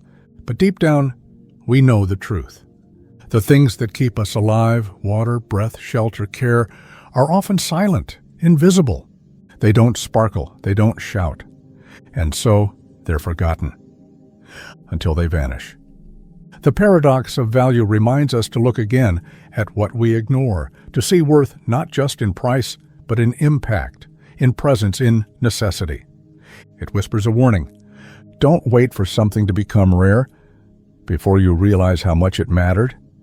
Value, real value, may not come with a price tag, but it always leaves a mark. So next time you reach for water, take a breath. And remember, what's priceless is not what costs the most, but what you couldn't live without. Paradox of tolerance. Imagine a society that values freedom. It allows every opinion, every belief, every voice, even those that oppose freedom itself. In the name of tolerance, it tolerates intolerance. And slowly, the intolerant grow louder. They recruit. They organize. They begin to suppress the very freedom that allowed them to speak, until one day the tolerant are silenced and the intolerant rule. This is the paradox of tolerance, first introduced by philosopher Karl Popper in 1945. It asks a disturbing question. Should a tolerant society tolerate the intolerant? At first, it sounds noble. Tolerance is a virtue. We imagine a world where every viewpoint is welcomed, no matter how controversial. But here's the twist. If we tolerate those who are violently or systematically intolerant, those who aim to destroy diversity, silence others, or impose absolute control, then we risk destroying the very structure that makes tolerance possible. The paradox lies in this contradiction. To preserve an open society, we may be forced to limit certain kinds of speech or action, not because we fear opposing views, but because those views, if left unchecked, can erode the system from within. It's not about disagreement. Healthy disagreement is the heart of freedom. The danger comes when intolerance becomes a weapon. When people use freedom of speech not to debate, but to dehumanize, not to persuade, but to dominate. When the intolerant don't seek discussion, but submission. And the terrifying part, history shows us how quickly it happens.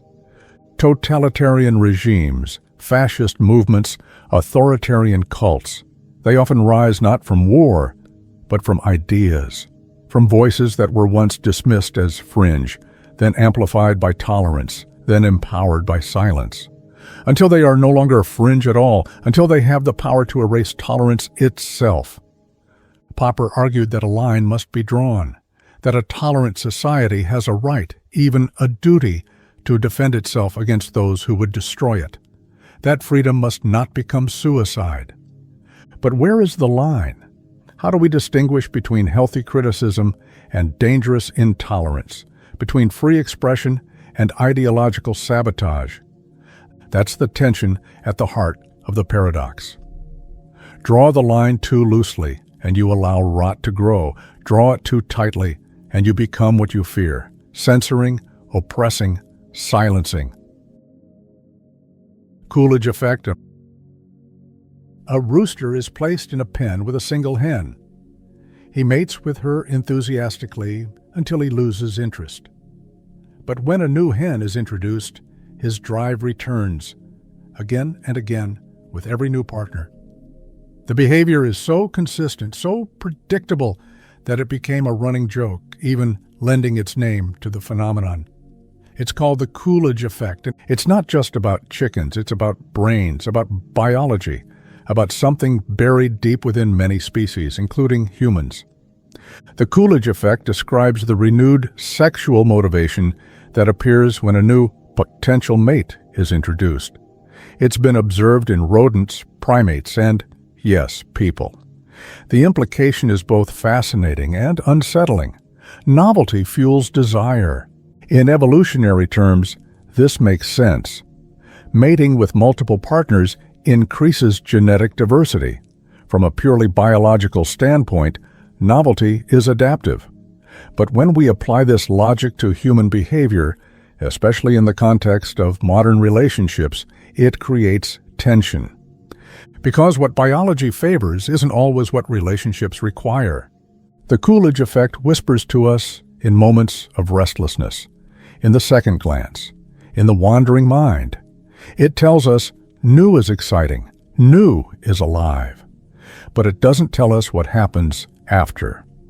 In long-term relationships, familiarity grows, and while emotional intimacy deepens, novelty fades. This fading can trigger confusion or dissatisfaction, not because something is wrong, but because our wiring evolved in a world where commitment was rare and risk was high. Modern society, however, values stability, loyalty, emotional depth, and this is where the paradox begins. We long for connection, yet we're wired to be tempted by change. We cherish the comfort of love, yet feel a spark when something or someone new enters our orbit. This doesn't make us shallow. It makes us human. But if left unchecked, the Coolidge effect can create cycles of self-sabotage. Newness becomes addictive. Long-term fulfillment gets mistaken for boredom.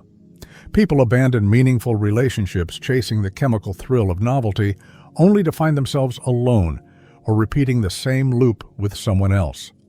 There is no easy solution. Suppressing the effect doesn't erase it.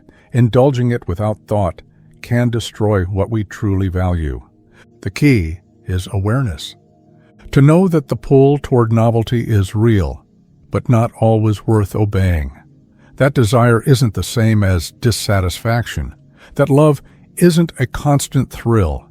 It's a choice, a rhythm, a quiet fire that burns beyond the first spark. The Coolidge effect reminds us that nature gave us instincts, but meaning comes from how we choose to respond. Plato's beard.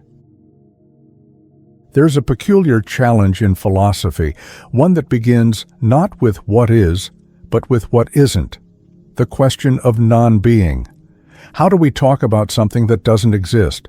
How do we reason about nothing? How can we refer to what isn't real without giving it some kind of strange, borrowed existence just by naming it? This ancient conundrum is what philosopher W.V. Quine called Plato's beard, a metaphorical beard so tangled and unruly that no logical razor can quite trim it away.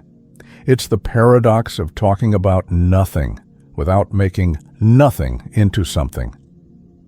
The moment you try to refute or define something that doesn't exist, you've already brought it into existence in a conceptual way.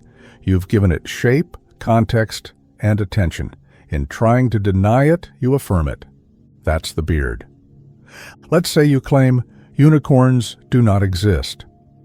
On the surface, it seems like a simple statement, but in saying it, you've acknowledged unicorns as a subject. You've assigned them a place in your sentence, in your thought. You're treating them as a thing that can be talked about, despite the fact that they're supposed to be fictional. This is the contradiction at the heart of Plato's beard. The act of referring to non-existence paradoxically brings non-existence into being, at least conceptually. The very structure of language seems to resist the idea of true absence. The problem dates all the way back to Plato himself, who wrestled with the notion of non-being. To him, non-being was necessary to understand difference, falsity, and change. You can't say that X is not Y without referencing both X and Y. You can't claim something is false without acknowledging what the false thing is about. Centuries later, philosophers and logicians continued to stumble over the same problem. To talk about nothing, whether it's a fictional character, an empty set, or a failed idea, is to lend that nothing a shadow of being. It becomes part of the discourse. It enters the mind. It exists somehow. And that somehow is the problem. Consider fictional entities like Sherlock Holmes or Frodo Baggins. They're not real. They never lived. Yet we know details about them. We can say Sherlock Holmes is a detective, or Frodo lived in the Shire. These sentences are coherent. We can even debate them. But if they aren't real, what are we describing? Do fictional characters exist in a different category of being? Are they mental objects, social constructs, collective hallucinations? Some philosophers, like Alexius Meinong, argued that non-existent objects still have a kind of status. He proposed a realm of beingless entities, objects that don't exist in the physical world, but still have properties and meaning. Others, like Bertrand Russell, rejected this, insisting that language must be carefully structured to avoid treating non-existence as real. Russell's theory of descriptions tried to shave Plato's beard with a sharp logical tool. Instead of treating Sherlock Holmes as a proper noun, he treated it as shorthand for a longer description. The man who lived at 221B Baker Street and solved mysteries. Since no such person exists, the statement as a whole is false and no ontological confusion arises. But critics of Russell's approach argue that it feels artificial. It sidesteps the problem rather than resolving it. After all, we still use names like Sherlock Holmes as if they refer to something. We still imagine him, talk about him. And in doing so, we give him a kind of presence. In modern philosophy and linguistics, the debate continues. Can we meaningfully distinguish between reference and existence? Can something be referenced without being real? And if so, what kind of thing is a non-thing? The implications stretch far beyond metaphysics. In mathematics, we deal with empty sets and undefined values. In computer science, we handle null objects and missing data. In everyday life, we talk about mistakes, lies, dreams, and fears, none of which are concrete, yet all of which shape our reality. Think also of moral or conceptual abstractions, injustice, failure, betrayal. These aren't objects, but we treat them as entities with weight and consequence. We fight injustice. We fall into failure. We feel betrayal. Do they exist? Not in the way a tree or a stone exists, but they are undeniably real in their impact, and this leads to a deeper philosophical discomfort. What does it mean to exist? Is existence purely physical? Or is conceptual existence, mental, emotional, symbolic, just as real in some sense? Plato believed in a world of ideal forms, where even abstract concepts had their own kind of being. His beard was an attempt to grapple with the layers of reality, the physical, the mental, the ideal. Quine, however, used the metaphor of Plato's beard to highlight how messy and paradoxical such discussions become. To him, philosophers were constantly tangled in unnecessary assumptions. His solution? Use a logical razor, trim away references to non-being by carefully reconstructing how we speak. But even the sharpest logic can't cut through the strange necessity of talking about what isn't. Human thought depends on contrast, truth and lies, presence and absence, being and non-being. We understand what is partly by knowing what is not. Language, meaning, identity, these all rely on the shadows cast by non-existence. So Plato's beard keeps growing. The more we try to define it, the more tangled it becomes. Every attempt to shave it, every logical workaround linguistic reformulation or philosophical theory ends up wrestling with the same fundamental paradox. To speak about nothing, we must make it something. It's a paradox not of error, but of necessity. A reminder that our minds are built to reason, to contrast, to differentiate, even when the subject is emptiness itself. Plato's beard isn't just about abstract puzzles. It's about how we make sense of the world, how we process death, failure, fiction, imagination, lies, hopes, absences, and ends. We live surrounded by things that don't exist in a physical sense, but that define our experience all the same. So what do we do with this beard? Perhaps we stop trying to shave it. Perhaps we learn to live with it. To recognize that some contradictions can't be solved, only understood. Because in the end, Plato's beard is not just a paradox about nothing. It's a paradox about everything we can't quite hold, but still carry with us. Poverty paradox. We live in a world overflowing with wealth, technological miracles, megacorporations, billionaires whose daily earnings could feed nations. And yet, poverty persists, not just in distant corners of the globe, but right next door. Children go to school hungry. Workers with full-time jobs can't afford rent.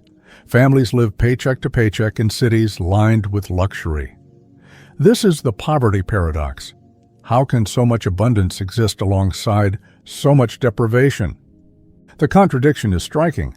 Economically, the world has never produced more. Global GDP has exploded. Productivity is up. Automation, innovation, global trade. They've all made it easier to generate wealth than ever before. But the benefits of that wealth, they haven't been distributed equally or even fairly. A rising tide has lifted some yachts and left millions swimming for their lives. We often hear that poverty is a result of scarcity, that there's not enough to go around. But in the modern era, scarcity isn't the main problem, distribution is. We throw away food while others starve. Entire homes sit empty while people sleep on sidewalks. Medicine exists to save lives, but it's priced out of reach. The world has enough, more than enough. And yet it doesn't reach the people who need it. That's what makes this a paradox. It's not just a tragedy, it's a contradiction. A failure not of production, but of priorities. If poverty were caused by an actual lack of resources, we could accept it as a cruel but inevitable fact. But when poverty exists amid surplus, it becomes something else entirely, a system-level choice, a reflection of values, an indictment of how we define success. Many societies measure prosperity by the wealth of the wealthiest. But what if a better measure is how few people are left behind? The paradox intensifies when we realize that eliminating poverty wouldn't even require a massive sacrifice from the rich. Modest redistributions, better policies, access to education, healthcare, and housing, these could change everything. And yet, the structures that create inequality often remain untouched. Why? Partly it's psychological. We rationalize inequality. We say the poor are lazy, that success is merit-based, that anyone can make it if they try. But these myths crumble under scrutiny. Data shows that upward mobility is stagnating, that where you're born still determines where you end up, that hard work matters, but it doesn't always win. The paradox deepens when we look at global aid and charity. Trillions have been spent to fight poverty. NGOs, government programs, international pledges, and yet the core problem persists. Some progress is made, but the root causes remain: systemic inequality, exploitation, lack of political will. The machinery that generates poverty keeps running, even while we patch holes in the ship. There's another layer to the paradox. Poverty is expensive for everyone. People in poverty are more likely to face health problems, legal trouble, and unstable housing, all of which require costly interventions. Emergency rooms, shelters, policing, welfare, these costs fall on society. We pay more to maintain poverty than we would to prevent it. But prevention requires foresight, empathy, and a willingness to shift power. And power doesn't shift easily. The paradox also challenges how we view aid itself. Charity feels good. It soothes the conscience. But often, it treats symptoms, not causes. It gives without asking why giving is necessary in the first place. A society that depends on charity to meet basic needs is a society that has failed structurally. And yet, charity is often celebrated more than justice. This paradox lives in silence, in neighborhoods that are invisible to policymakers, in assumptions that go unchallenged, in systems that claim to be fair but reward accumulation over compassion. It's not just a gap in income, it's a gap in empathy. So what do? First, we acknowledge the truth. Poverty in a wealthy world is not inevitable. It's manufactured, not by a single villain, but by the slow, grinding logic of systems that prioritize profit, efficiency, and hierarchy over well-being, that celebrate winners and ignore those who lose. Second, we stop treating poverty as an individual failure. We look at context, history, policy, and structure. We recognize that no one chooses poverty, and no one escapes it without help. And third, we shift our metrics. GDP can grow while lives shrink. Stock markets can rise while neighborhoods collapse. We must measure what matters: health, dignity, opportunity, security. Not just wealth, but well-being. And finally, we remember that poverty is not abstract. It's not a statistic or a debate topic. It's lived, felt, suffered by real people every day. The poverty paradox forces us to face the discomfort that in a world capable of comfort for all, suffering persists, not by accident, but by design. It asks us to rethink not just how we fight poverty, but why we allow it in the first place. Tyranny of small decisions. You make a small choice, then another, and another. Each one feels harmless, insignificant, just one little decision in the stream of daily life. But somewhere down the line, you look up and realize you're far from where you meant to be. This is the tyranny of small decisions.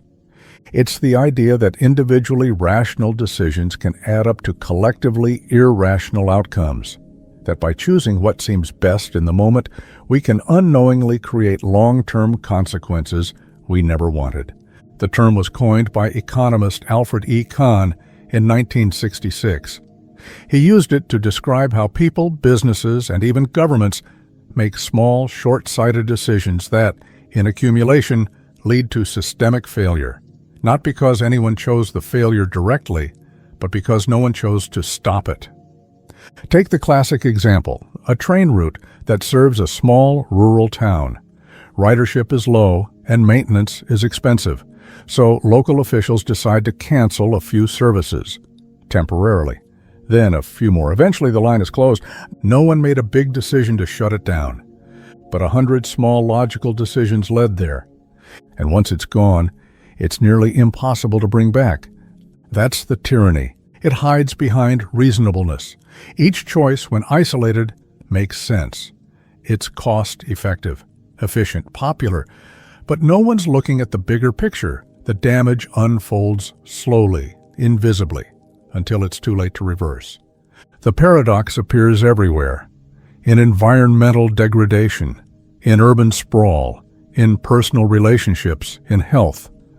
We skip a workout. We postpone a conversation.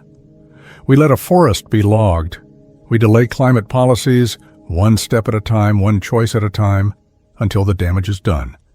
No one decides to destroy the coral reef. They just choose cheap fish. No one decides to pollute the skies. They just drive instead of walk just once. And no one decides to drift apart. They just don't call today. The tyranny of small decisions is particularly dangerous because it feels like nothing. There is no clear villain, no big dramatic moment, just the slow erosion of intention. And this applies just as deeply to our inner lives. We skip journaling for a day. We ignore that gut feeling. We say yes to something we should have said no to because it's easier, more convenient, more socially acceptable. And those tiny compromises, when stacked together, can form a life that looks nothing like the one we meant to live. We often assume that major outcomes are caused by major decisions, but more often, they're the product of thousands of tiny ones we didn't think would matter. So how do we resist this tyranny? First, awareness. We must learn to recognize when we're trading short-term ease for long-term cost. When convenience becomes a trap. When we're treating each choice like an isolated moment, when it's actually part of a larger pattern. Second, intentionality. We need to make decisions not just based on what feels right now, but what aligns with where we want to be. This requires reflection, patience, and sometimes discomfort. It means asking hard questions. Is this action building the life I want, or slowly pulling me away from it? But third, collective thinking. Many of these decisions aren't just personal, they're social. Communities, organizations, and governments must think systemically. Are we building a city people can live in long-term? Are we making policies that protect future generations? Or are we shaving costs today at the expense of tomorrow? Finally, courage.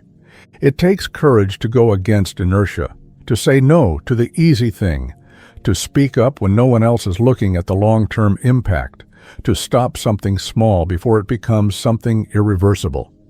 Because once we recognize the tyranny, we can reclaim our power. We can zoom out.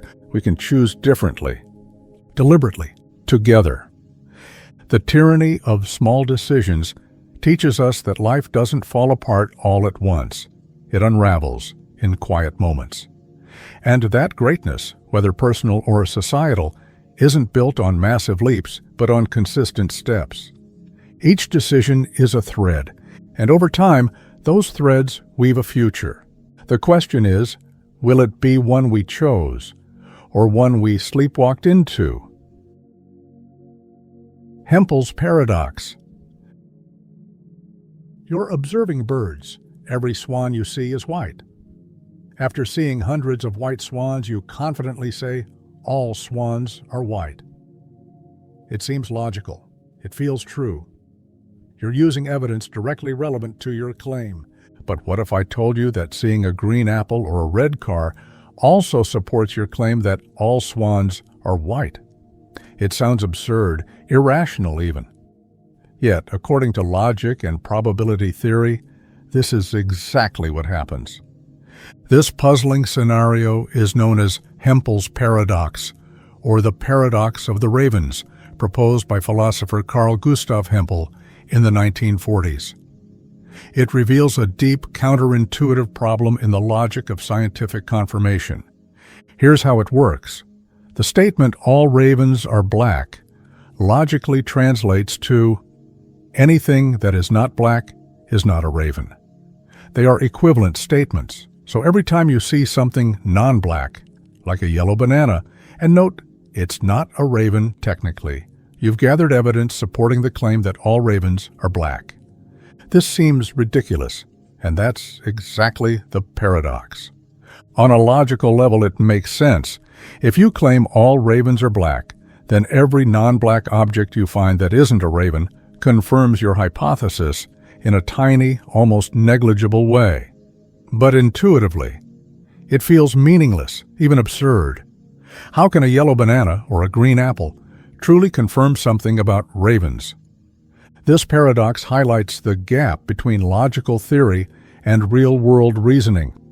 Confirmation in logic is symmetrical and universal. Everything that fits the logical criteria counts equally. But in practice, not all evidence feels equally relevant. Some observations, like seeing black ravens, clearly matter more to us than others, like noticing a purple flower. HEMPEL'S paradox exposes how human intuition struggles with purely logical reasoning. It shows that what we find meaningful isn't always what logic defines as correct. In real life, we don't test theories randomly or broadly. We focus on relevant evidence, ravens themselves, not apples or cars. Yet logic doesn't distinguish relevance from irrelevance, and that's why the paradox arises. Philosophers have grappled with this problem for decades, offering various solutions. Some suggest that relevance must be explicitly factored into scientific reasoning, that evidence should only count when it directly tests the hypothesis. Others argue that logic itself needs revision, that perhaps purely logical definitions of confirmation are insufficient. There's also a subtle psychological dimension. Humans naturally focus on positive, confirmatory evidence, like black ravens, while ignoring irrelevant instances.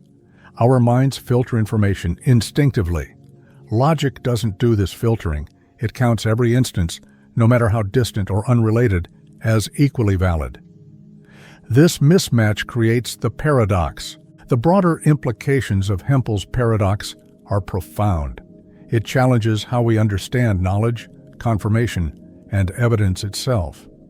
It suggests that scientific reasoning isn't purely logical or objective, but deeply influenced by context, expectation, and human judgment. Science isn't just about gathering facts, it's about interpreting them meaningfully. HEMPEL'S paradox reminds us that logical rigor alone isn't enough.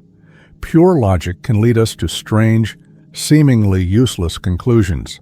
Science, at its core, must balance rigorous logic with intuitive judgment, relevance, and practicality.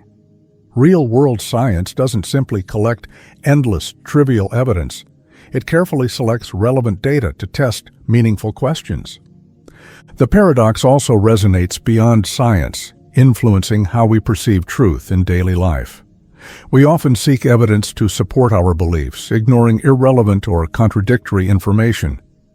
Confirmation bias emerges from the same logic that fuels HEMPEL'S paradox. We notice what fits and overlook what doesn't. Logic alone won't guide us correctly if we fail to consider relevance, context, and intention. Ultimately, HEMPEL'S paradox teaches humility. It shows us the limitations of formal reasoning, reminding us that human understanding isn't purely rational or mechanical. Evidence isn't just data, it's meaning, context, and relevance woven together. Without intuition, logic loses direction. Without judgment, reasoning leads nowhere useful. In a world overloaded with information, understanding relevance matters more than ever. Not all data carries equal weight. Not all evidence clarifies truth. Sometimes, knowing what to ignore is as important as knowing what to see. HEMPEL'S paradox, in its strange, unsettling logic, invites us to ask deeper questions.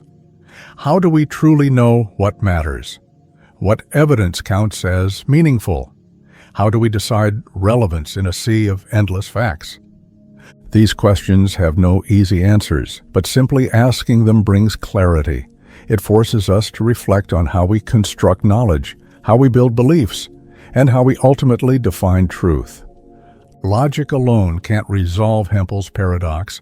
Instead, it reminds us that to think clearly, we must look beyond pure reason to wisdom, intuition, and judgment. Evidence must serve meaning. Logic must serve understanding, and sometimes a green apple really is just a green apple. Paradox of the Ravens. You make a straightforward claim. All ravens are black. It feels simple enough. To prove it, you start observing ravens. One by one, each raven you see is indeed black. After hundreds, even thousands of observations, you become confident. Your hypothesis feels solid, well-tested, and logical. But what if someone told you that seeing a white shoe or a red apple also helps confirm your statement that all ravens are black? It seems absurd, completely disconnected from your claim. Yet logically it's true, and that's exactly what's so unsettling about the paradox of the ravens, first posed by philosopher Carl Gustav Hempel. Let's unravel this strange puzzle step by step. The claim, all ravens are black, can be rephrased logically as everything that is not black is not a raven. Both statements say exactly the same thing. But here's where it gets strange. Every time you see an object that isn't black, such as a green leaf, a yellow flower, or even a white refrigerator, and confirm it's not a raven, you have technically gathered supporting evidence for your claim. It feels counterintuitive, even irrational.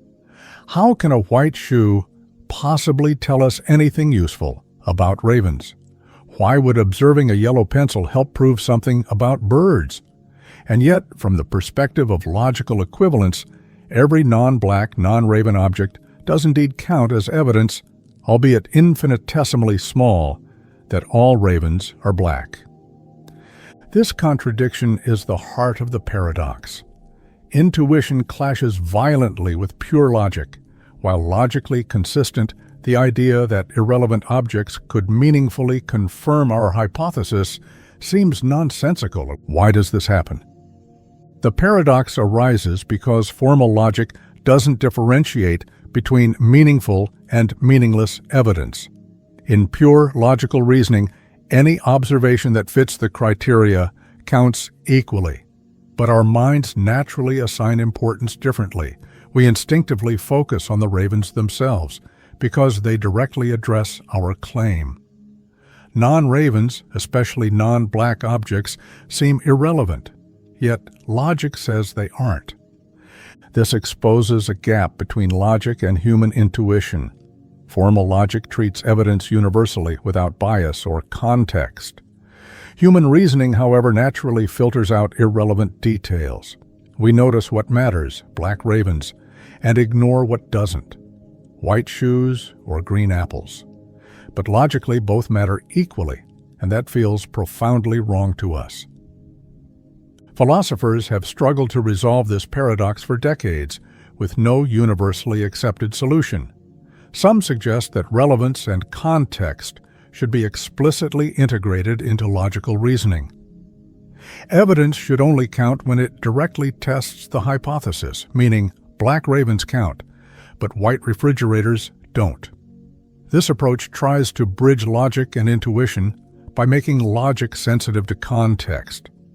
Others propose altering our conception of evidence itself, suggesting that evidence can only confirm a hypothesis meaningfully if it could potentially refute it. Seeing a black raven directly tests and could refute the hypothesis if it were any other color. Observing a white shoe, however, never had the chance to challenge the hypothesis at all, so it's not genuinely informative. The paradox also sheds light on human psychology, particularly confirmation bias. Humans naturally seek confirming evidence. We notice black ravens because they fit our hypothesis. Non-black, non-raven objects don't challenge our claim, so we pay no attention. Logic demands universal consideration, but humans instinctively prefer selective confirmation. This reveals something deeper about human reasoning itself. It's imperfect, but practical. Pure logic might be technically correct, but it isn't always practically useful. Our intuition, though fallible, has evolved precisely to deal efficiently with the enormous complexity of reality. We don't and can't pay attention to every irrelevant detail because doing so would overwhelm us completely.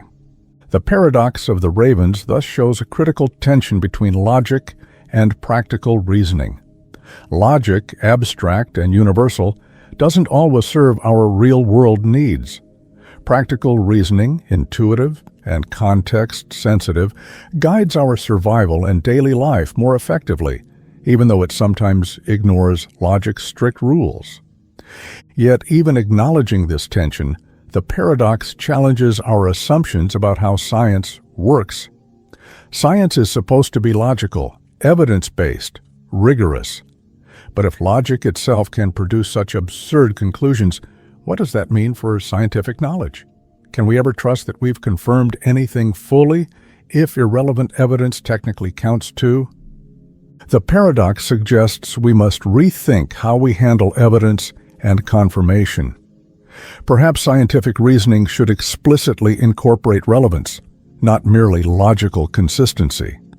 Perhaps true scientific inquiry lies in carefully choosing which data counts, not in simply accumulating facts randomly. In practice, scientists intuitively understand this. They rarely gather evidence randomly. They test hypotheses deliberately with relevant data. But the paradox reminds us why this intuitive approach is crucial. Logic alone won't get us there. Science requires judgment, wisdom, and context, not just abstract reasoning. Finally, the paradox forces us to reflect on how we view truth itself.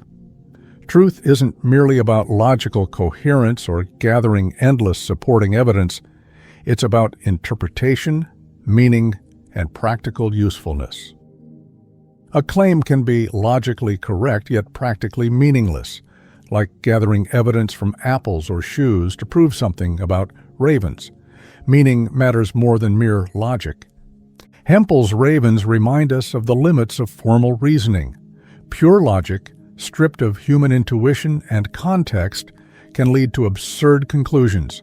Logic is a tool, essential but limited. Wisdom lies in knowing when and how to apply it. In the end, the paradox of the ravens teaches humility.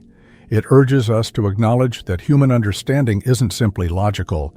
It's contextual, emotional, and intuitive. Knowledge doesn't exist in isolation from our experience. Truth isn't found purely in logic.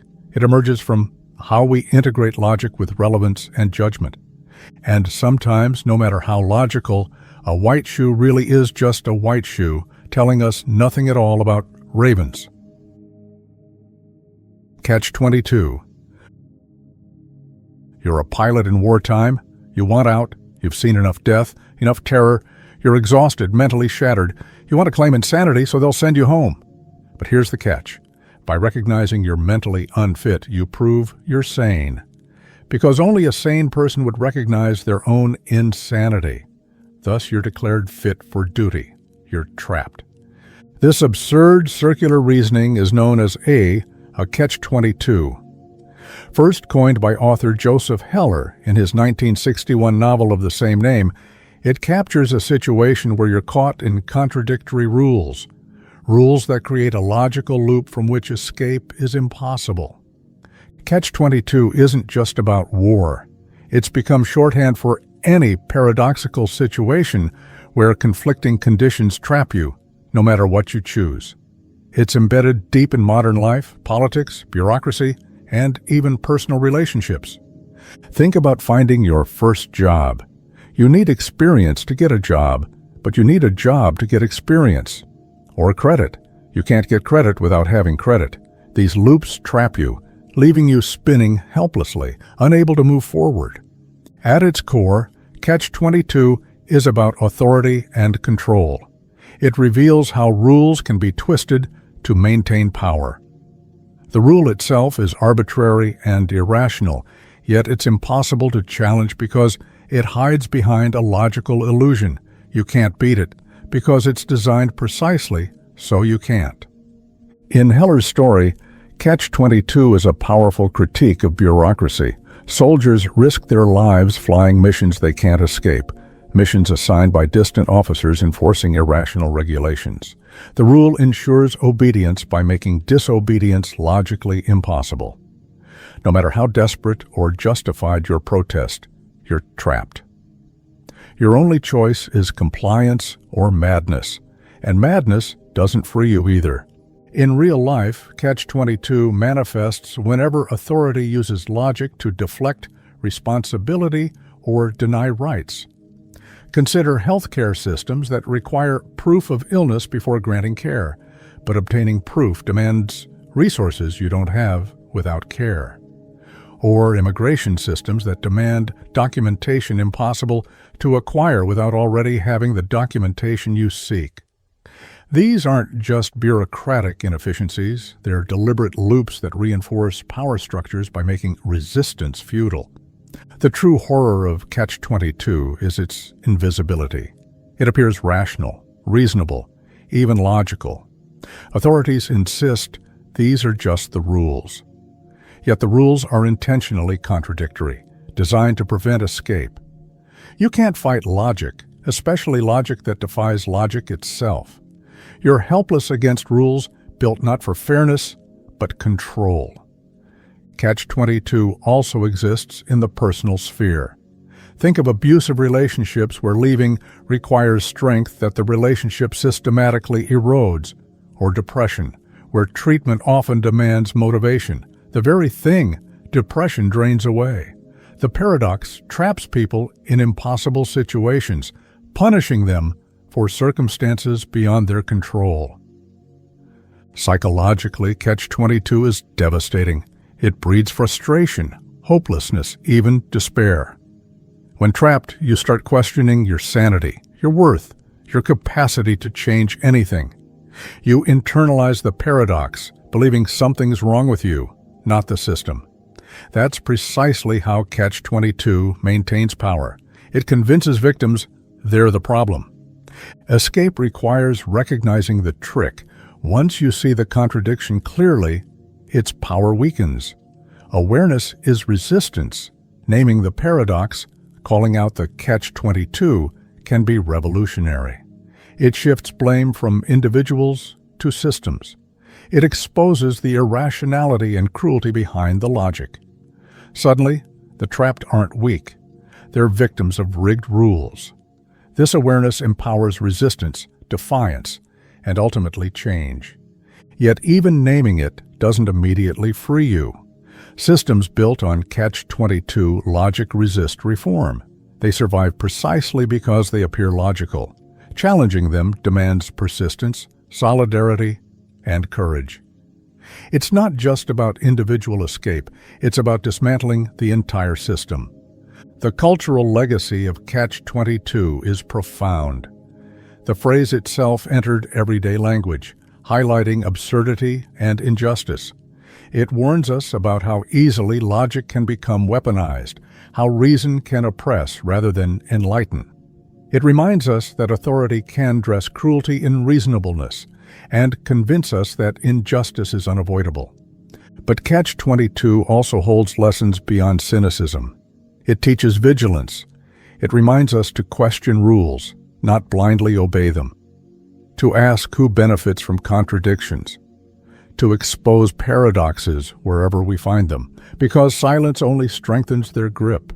Moreover, Catch-22 forces us to rethink logic itself. Logic is powerful, essential for understanding the world, but logic alone isn't always enough. It can deceive as easily as it reveals truth. Rationality isn't inherently just. It depends on who controls the terms, the conditions, and the definitions. Catch-22 urges humility in our reliance on reason. It warns us that logic, in the wrong hands, can enslave rather than liberate.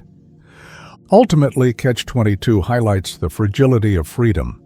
It shows how easily societies trap individuals through invisible rules, disguised cruelty, and subtle oppression. Freedom isn't just about rights. It's about challenging structures that seem natural, inevitable, or logical. It's about maintaining constant vigilance against hidden contradictions, silent injustices, and twisted logic. The paradox may be unavoidable, but it's not unbeatable. Recognizing the loop is the first step toward breaking it. Awareness breeds resistance. Resistance inspires change. Change dismantles oppression. And dismantling oppression restores justice. Catch-22 teaches us never to accept contradiction quietly, to question relentlessly, to expose hypocrisy wherever we find it, because true freedom demands that we confront contradictions head-on, not accept them as inevitable. In a world full of traps disguised as logic, seeing clearly is revolutionary. Naming Catch-22 doesn't just expose the paradox, it defies it. And defiance, in the face of contradiction, is the greatest freedom of all. Lottery paradox? Imagine buying a lottery ticket. You know, rationally, your odds of winning are astronomically low, 1 in millions, maybe even billions. You feel safe, assuming your ticket will lose. In fact, you can confidently assume that every single ticket purchased, individually considered, will lose, since each one shares the same tiny chance. But here's the paradox. Despite confidently believing that each ticket won't win, you also know with absolute certainty that one ticket must win. This contradiction is known as the lottery paradox, first articulated by philosopher Henry Keiberg in 1961. It highlights a strange tension between individual rational beliefs and collective certainty. You rationally believe each ticket won't win, yet you irrationally dismiss the inevitable conclusion that at least one must. Let's break down why this is deeply unsettling.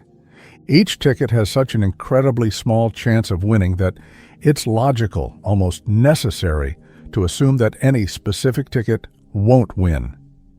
You have strong statistical evidence supporting this. After all, if millions of people play, millions minus one are guaranteed to lose. Your belief, ticket by ticket, is justified. It's rational. It's careful reasoning. Yet, the collective belief that all tickets will lose is completely irrational. You know it's false, impossible. The lottery organizers guarantee a winner. The rules are clear. Someone must walk away with the prize. Here's the paradox clearly. Individually rational beliefs lead to a collectively irrational conclusion. Your logic breaks down not because your reasoning about each ticket is flawed, but precisely because your reasoning is too logically perfect. By focusing solely on probabilities, you overlook the certainty that arises from the entire situation. The lottery. Paradox isn't just a mathematical quirk. It reveals a fundamental problem in how we reason about uncertainty, probability, and belief. It forces us to confront how rational thinking about individual events doesn't always neatly scale up to rational conclusions about groups of events. The paradox isn't limited to lotteries. It appears in many aspects of life and knowledge. Consider scientific research. Each individual scientific study has a tiny chance of being incorrect. Errors happen, studies fail to replicate, anomalies occur. Rationally, you might doubt any individual study, but collectively dismissing every study as potentially false leaves you knowing nothing. Rational skepticism, taken too far, undermines confidence in entire bodies of knowledge. Similarly, consider legal evidence. Each piece of evidence in isolation might be uncertain or questionable. Rationally, you might doubt each witness, each document, each fingerprint. Yet, if you doubt everything individually, collectively, you dismiss overwhelming evidence. You can't build knowledge if you only trust perfect certainty, because perfect certainty rarely exists. Philosophically, the lottery paradox challenges how we define rationality itself. Traditional definitions say rational beliefs are those supported by evidence, but here, perfectly rational beliefs about individual tickets create a collectively irrational scenario. Is rationality broken, or is our understanding of rationality incomplete? Some philosophers suggest modifying rational belief by acknowledging degrees of confidence. Rather than saying, "I believe this ticket won't win," you say, "I'm 99.9999% confident it won't win." Aggregating these probabilistic beliefs avoids absolute statements, so you never declare total certainty, thus resolving the paradox. But this feels unsatisfying, as human reasoning often demands firm conclusions rather than infinite shades of probability. Another approach is contextual reasoning. Contextual rationality acknowledges that rationality isn't purely mathematical. It's situational, dependent on circumstances. Individually, believing each ticket will lose is rational, given isolated odds. Collectively, however, context demands acknowledging a guaranteed winner. Contextual reasoning allows beliefs to shift fluidly, solving the paradox practically, though philosophically the tension remains. Psychologically, the paradox exposes human discomfort with uncertainty. Our minds naturally seek consistency.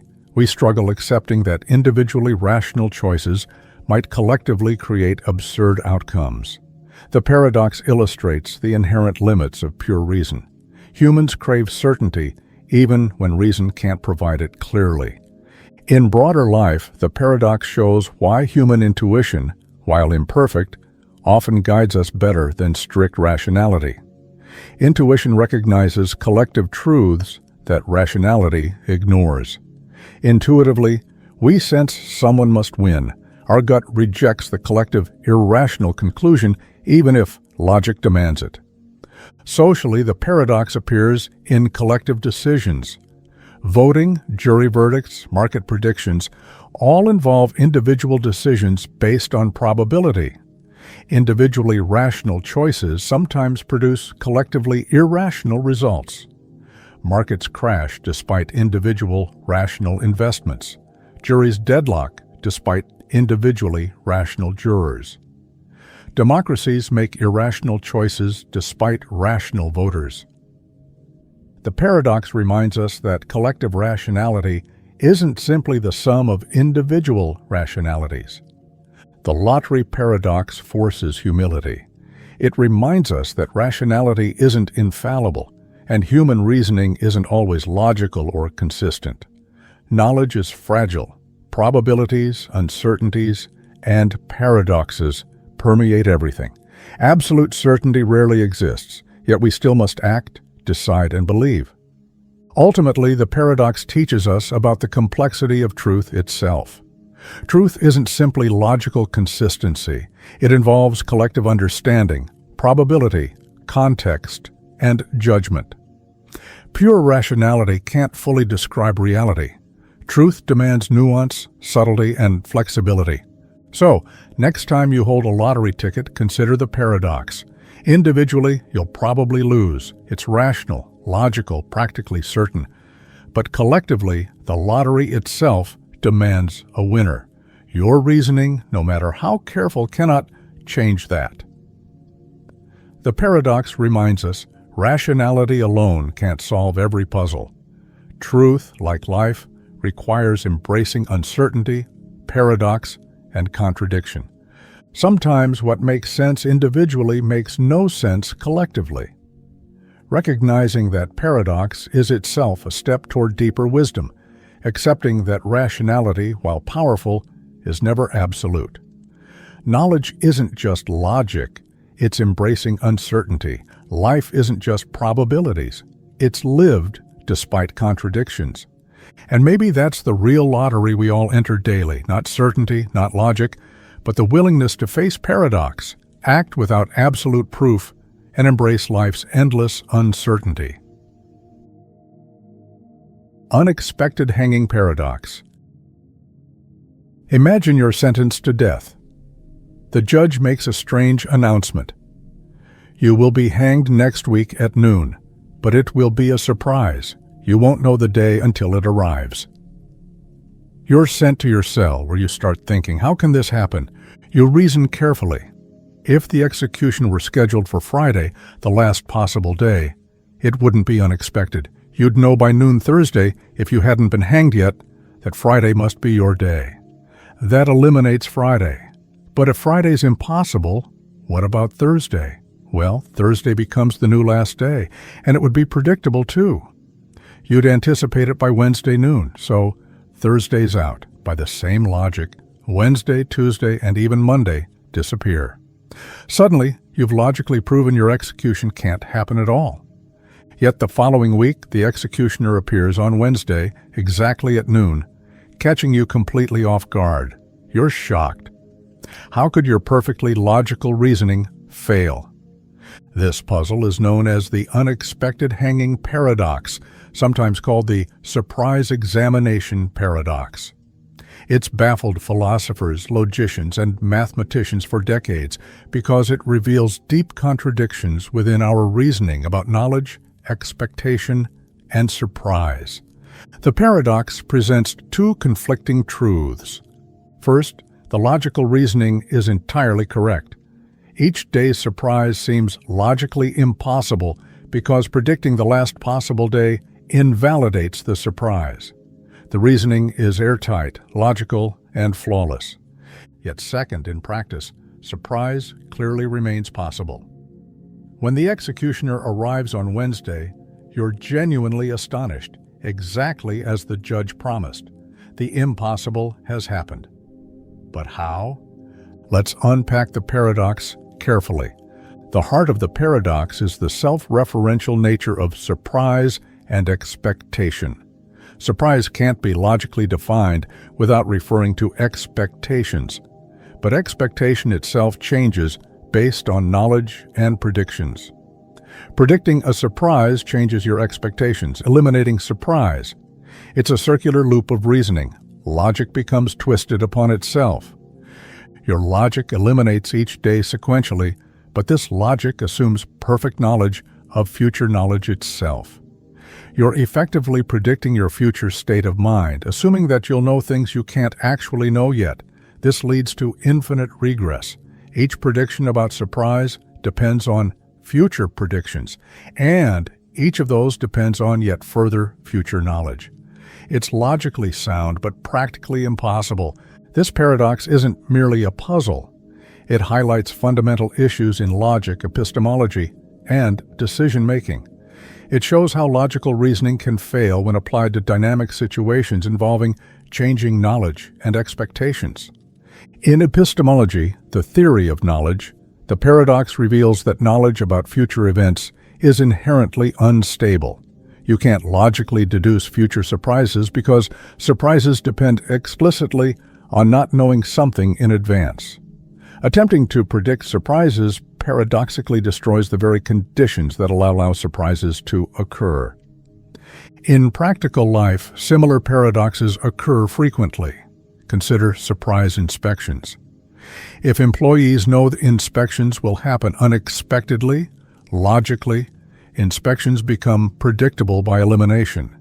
Yet inspectors still manage surprise visits. How? Because practically expectations shift, knowledge evolves, and logic alone can't capture these complexities. The paradox also appears in education. Teachers announce surprise quizzes.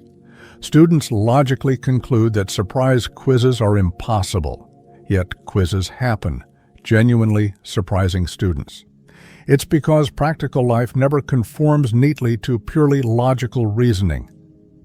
Knowledge, expectation, and surprise operate dynamically, not statically. Philosophers have debated solutions extensively, yet none feel fully satisfying.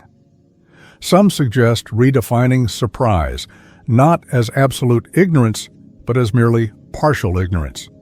Even if you narrow down the surprise to a few days, partial uncertainty remains.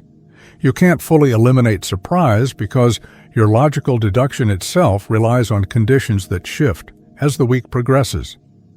Others argue that the paradox results from flawed assumptions, particularly assuming the prisoner can logically deduce the executioner's reasoning without error. Human reasoning is imperfect and incomplete. The prisoner's flawless logic is unrealistic. Real reasoning involves doubts, errors, and assumptions. Still, others propose linguistic solutions, arguing the paradox arises from vague or contradictory definitions. Terms like surprise or unexpected inherently involve ambiguity. Clarifying these definitions might dissolve the paradox altogether, yet none of these fully resolves the tension. Each explanation feels like a partial workaround, never fully removing the underlying contradiction.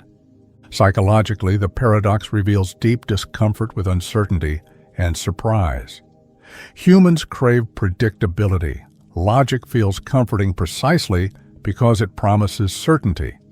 The paradox unsettles us deeply because it exposes logic's limitations. It reveals how logic breaks down in situations involving dynamic knowledge, changing conditions, and inherent uncertainty. More profoundly, the paradox suggests that not all truths are logically demonstrable. Some truths, like surprise, exist precisely because logic fails to predict them. Reality includes truths that logic can't capture fully. Some knowledge remains irreducibly uncertain, paradoxical, or self-contradictory. This realization forces humility. Logic, powerful as it is, isn't infallible. Pure reason can't fully grasp every truth. Surprise, paradox, and contradiction are woven deeply into reality itself. Logic alone can't untangle every mystery. Thus, the unexpected hanging paradox teaches a broader lesson. The world isn't always logically tidy. Knowledge, expectation, and surprise intermingle dynamically. Logic itself sometimes becomes entangled, creating puzzles it can't resolve neatly. In the end, maybe the paradox's real message is about human limitations. Logic can help us navigate uncertainty, but never eliminate it completely. Surprises remain inevitable because reality is never fully predictable or logically transparent. Uncertainty isn't merely a failure, it's inherent in existence itself. So, next time life surprises you, despite your careful logic and predictions, remember the paradox. Reality often refuses tidy logic. Surprises remind us we're limited, finite, and imperfect thinkers navigating a complex, uncertain world. And perhaps the greatest wisdom is accepting uncertainty, not resisting surprise, but embracing it as part of life's essential mystery.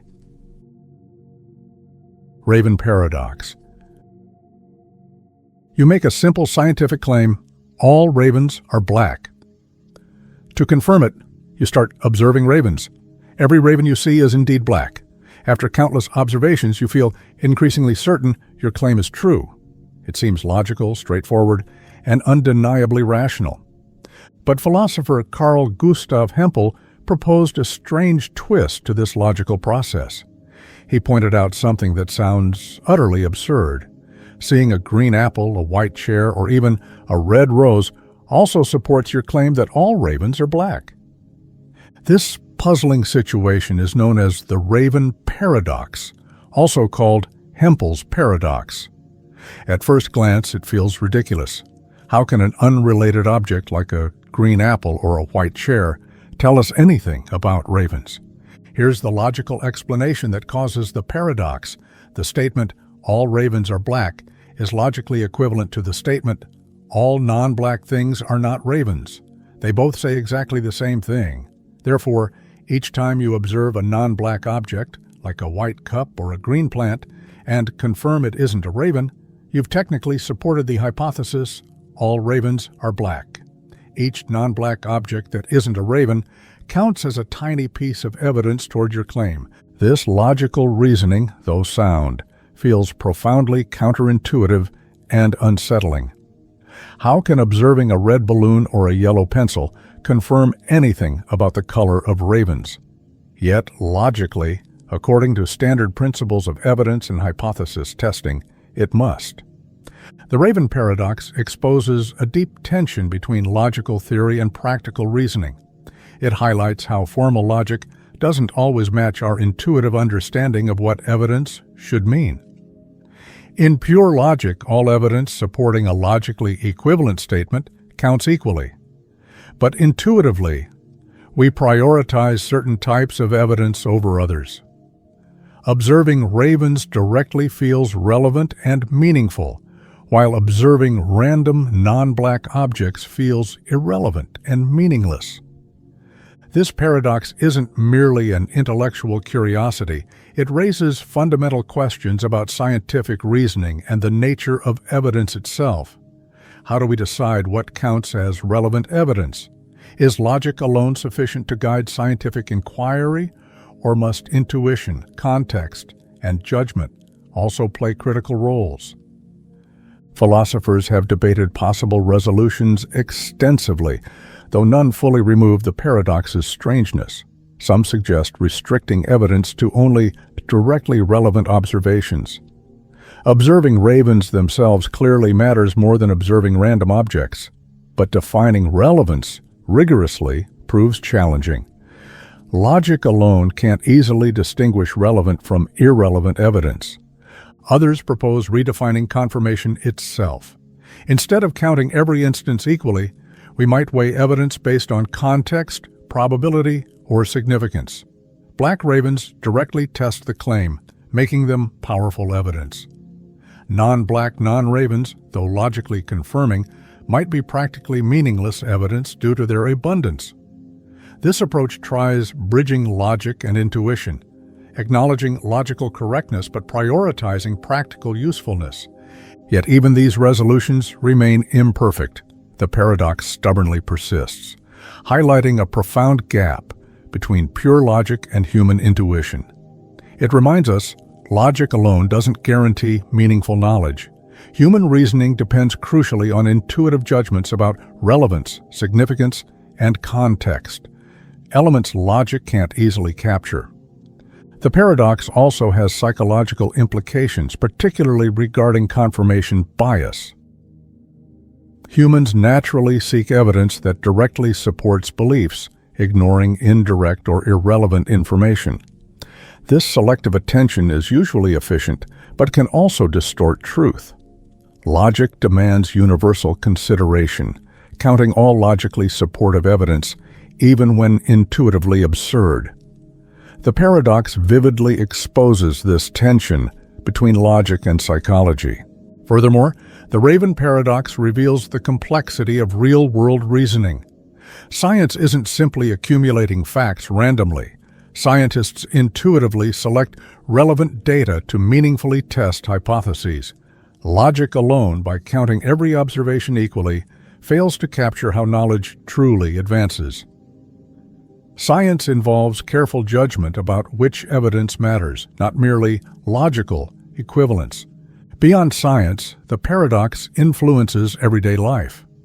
In legal reasoning, each piece of evidence might seem insignificant individually, yet collectively, evidence strongly supports a verdict. Individually rational doubts can collectively undermine knowledge if taken too far. Logic alone can't build knowledge effectively without intuitive judgments about relevance. In social life, similar tensions appear. Individually trivial events, minor disagreements, subtle misunderstandings can collectively damage relationships deeply. Small positive interactions, individually insignificant, collectively strengthen bonds profoundly. The paradox reminds us of the hidden complexity in everyday reasoning and relationships. Philosophically, the Raven paradox challenges how we define truth and rationality. Truth isn't merely logical consistency. It requires meaning, context, and relevance. Rationality isn't purely logical. It involves judgment, intuition, and practicality. The paradox forces humility, acknowledging logic's limits. Pure logic can't fully guide knowledge. Intuition and judgment remain indispensable. Ultimately, the Raven paradox is more than a philosophical puzzle. It teaches a broader lesson about knowledge and reason itself. Knowledge doesn't arise purely from logical consistency. It involves human judgment, intuitive insight, contextual relevance, and practical wisdom. Rationality isn't purely abstract. It's deeply human, involving subjective judgments about what matters. This realization can feel unsettling, as we naturally crave logical certainty. But embracing logic's limits isn't defeat, it's wisdom. Acknowledging that logic alone can't fully capture truth empowers more nuanced, careful reasoning. It encourages humility, openness, and reflection. Thus, the paradox's true value lies beyond logical curiosity. It reveals fundamental insights about reasoning itself. Logic is powerful but limited. Intuition, judgment, and context are essential. Knowledge involves complexity and subtlety beyond pure reason. Next time you observe something trivial, like a green apple or a white chair, remember the paradox. Logic might consider it evidence supporting some unrelated truth. Intuition dismisses it as irrelevant. But true wisdom recognizes neither logic nor intuition alone suffices. Knowledge involves careful balance, nuanced judgment, and humble acknowledgement of complexity. In this sense, the Raven paradox teaches a deeper lesson. Rationality isn't merely logical, it's human. Knowledge isn't simply logical, it's meaningful. Truth isn't purely abstract, it's practical. Logic alone can't untangle every mystery. Human judgment, context, and the wisdom remain indispensable. And sometimes, a green apple really is just a green apple, no matter what logic might say about ravens. Preface paradox. Imagine you have spent years writing a detailed, thoroughly researched book. You've carefully checked every fact, every argument, every footnote. After countless revisions, you confidently believe each individual statement in your book is true. You're ready to publish, yet you add a curious statement in your preface. Despite my best efforts, I acknowledge this book likely contains some errors. This acknowledgement seems modest and reasonable. After all, you're human, mistakes happen. Yet, logically, you've just created a paradox. You simultaneously assert confidence in every single statement within your book, yet you also concede that at least one of those statements must be false. You hold two contradictory beliefs: absolute confidence in each individual statement and doubt about the collective truth of all statements. This is the preface paradox, first articulated by philosopher David Mackinson in 1965. It exposes a profound conflict between rationality, logic, and humility.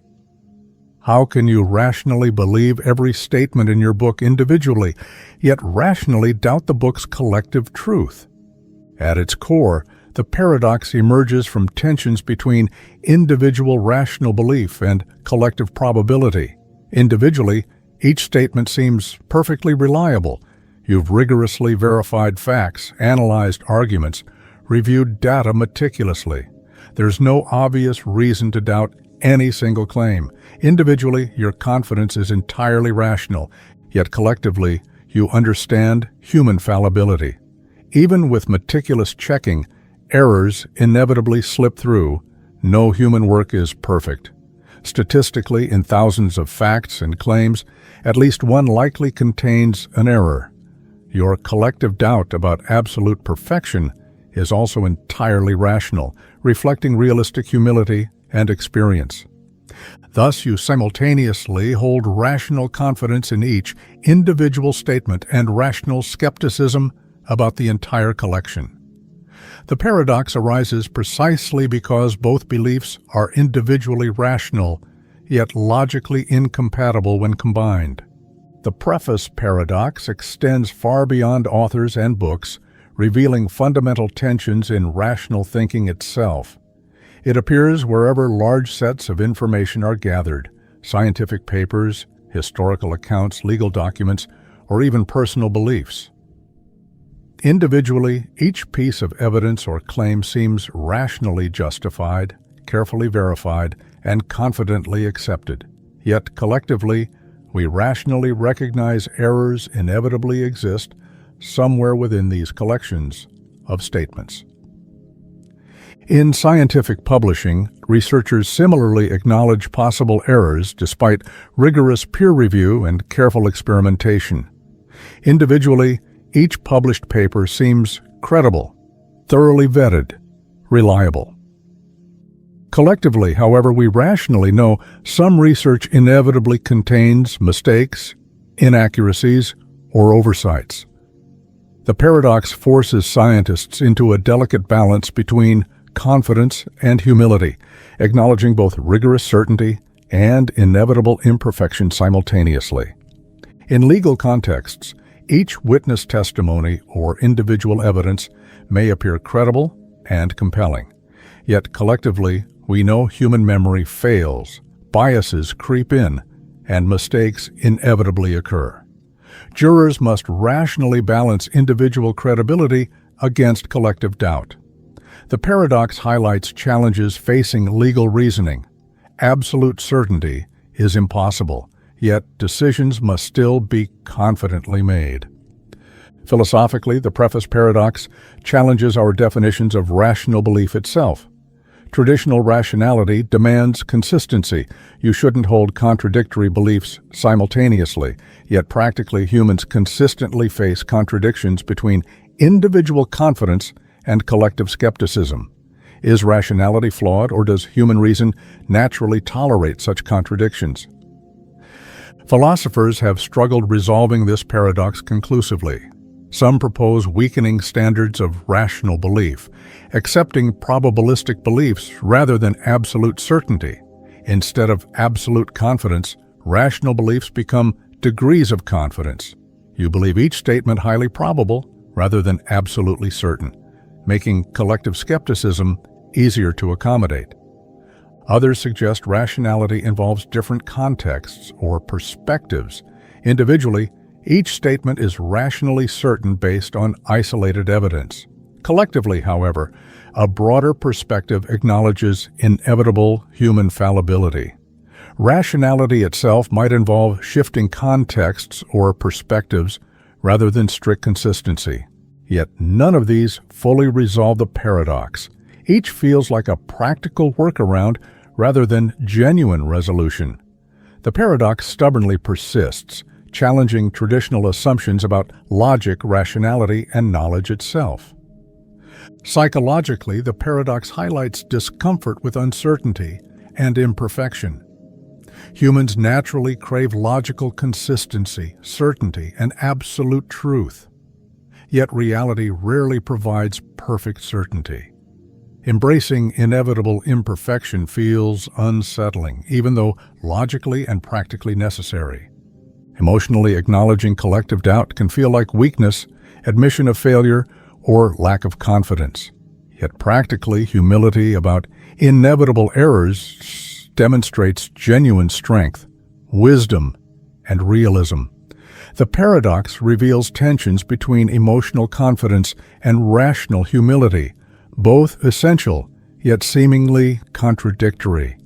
The paradox also exposes how knowledge and truth involve complexity beyond pure logic. Truth isn't merely logical consistency, it's pragmatic, contextual, nuanced. Human reason involves balancing logical rigor with practical humility, acknowledging imperfections without undermining confidence entirely. Thus, the preface paradox teaches a deeper lesson. True rationality isn't rigidly logical or blindly confident. It involves nuanced balance. Rational beliefs don't demand absolute certainty. They involve degrees of confidence tempered by realistic humility. Knowledge isn't merely logical consistency. It requires pragmatic acknowledgement of inevitable imperfection. Practically, the paradox encourages humble openness rather than rigid certainty. Absolute perfection is impossible. Errors inevitably exist. Genuine wisdom embraces this reality, balancing confident belief with humble skepticism. Recognizing imperfections openly strengthens credibility, demonstrating maturity, honesty, and practical realism. In life, the paradox encourages humility about personal beliefs. Individually, we confidently trust each belief based on careful reasoning and evidence. Yet collectively, we rationally recognize some beliefs inevitably contain errors. The paradox reminds us perfection is impossible, encouraging openness, humility, and ongoing learning. Ultimately, the preface paradox isn't merely philosophical. It profoundly impacts human reasoning, knowledge, and life itself. It reminds us knowledge involves complexity, uncertainty, and contradiction. Rationality isn't rigid consistency, it's nuanced balance. Truth isn't absolute certainty, it's pragmatic humility. So, next time you confidently assert beliefs, whether in books, science, law, or life, remember the paradox: absolute certainty remains elusive. Rationality involves balancing confident belief with humble acknowledgement of inevitable errors. Genuine wisdom embraces imperfection openly. And perhaps true knowledge lies not in absolute confidence, but in humble openness to ongoing learning, correction, and growth. NEWCOMB'S paradox. Imagine you're standing in front of two boxes, Box A and Box B. Box A is transparent, clearly containing exactly $1,000. Box B is opaque. You can't see inside, but you're told it might contain either nothing or exactly $1 million. Now here's the twist. A superintelligent being, let's call it the predictor, has already predicted your decision. If it predicted you'll choose only the opaque Box B, it has placed $1 million inside. But if it predicted you'd take both boxes, it has left Box B empty. You stand here now facing these two boxes. The predictor's prediction was made yesterday, and it can't be changed. Your task seems straightforward. Should you take only Box B, trusting the predictor's prediction, or should you take both boxes, ensuring at least the guaranteed $1,000? This scenario is called NEWCOMB'S paradox, first introduced by physicist William Newcomb and popularized by philosopher Robert Nozick in 1969. It's a famous puzzle because it places two deeply logical principles in direct conflict, creating an impossible dilemma. Principle 1. Dominance. Rationally, choosing both boxes seems logically superior. After all, Box A visibly contains $1,000, free money, guaranteed. Box B either already has $1 million or doesn't. Nothing you do now changes what's already inside. If Box B contains money, taking both gives you even more. If it's empty, at least you get the guaranteed $1,000. By this logic, picking both boxes seems obviously rational. Principle 2. Expected utility. Rationally choosing only Box B seems smarter based on probability and past accuracy. The predictor is superintelligent, historically accurate, nearly infallible. Statistically, people who pick only Box B consistently receive $1 million, while those who pick both boxes consistently get just the $1,000. If you trust the predictor's near-perfect record, you should rationally choose Box B alone. Thus, the paradox emerges. Two perfectly logical approaches, dominance versus expectation, lead to opposite conclusions. Both arguments are rational, yet they directly contradict one another. Which logic do you trust? NEWCOMB'S paradox isn't just theoretical. It challenges fundamental assumptions about rationality, free will, causation, and decision-making itself. Let's dig deeper. At first glance, dominance seems irrefutable. Box A clearly offers free money. The predictor made its decision yesterday. Your choice today doesn't change what's already placed inside the boxes. How could choosing only Box B now affect the predictor's past decision? Logically, taking both boxes seems obviously superior, yet the paradox is precisely here. Despite logical dominance practically, those who take only Box B consistently receive vastly greater rewards. Historical evidence clearly favors trusting the predictor.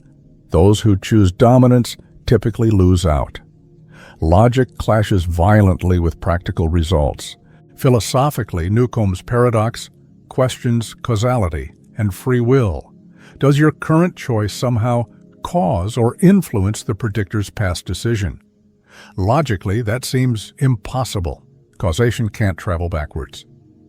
Yet practically, choosing as if your choice affects past predictions yields better results.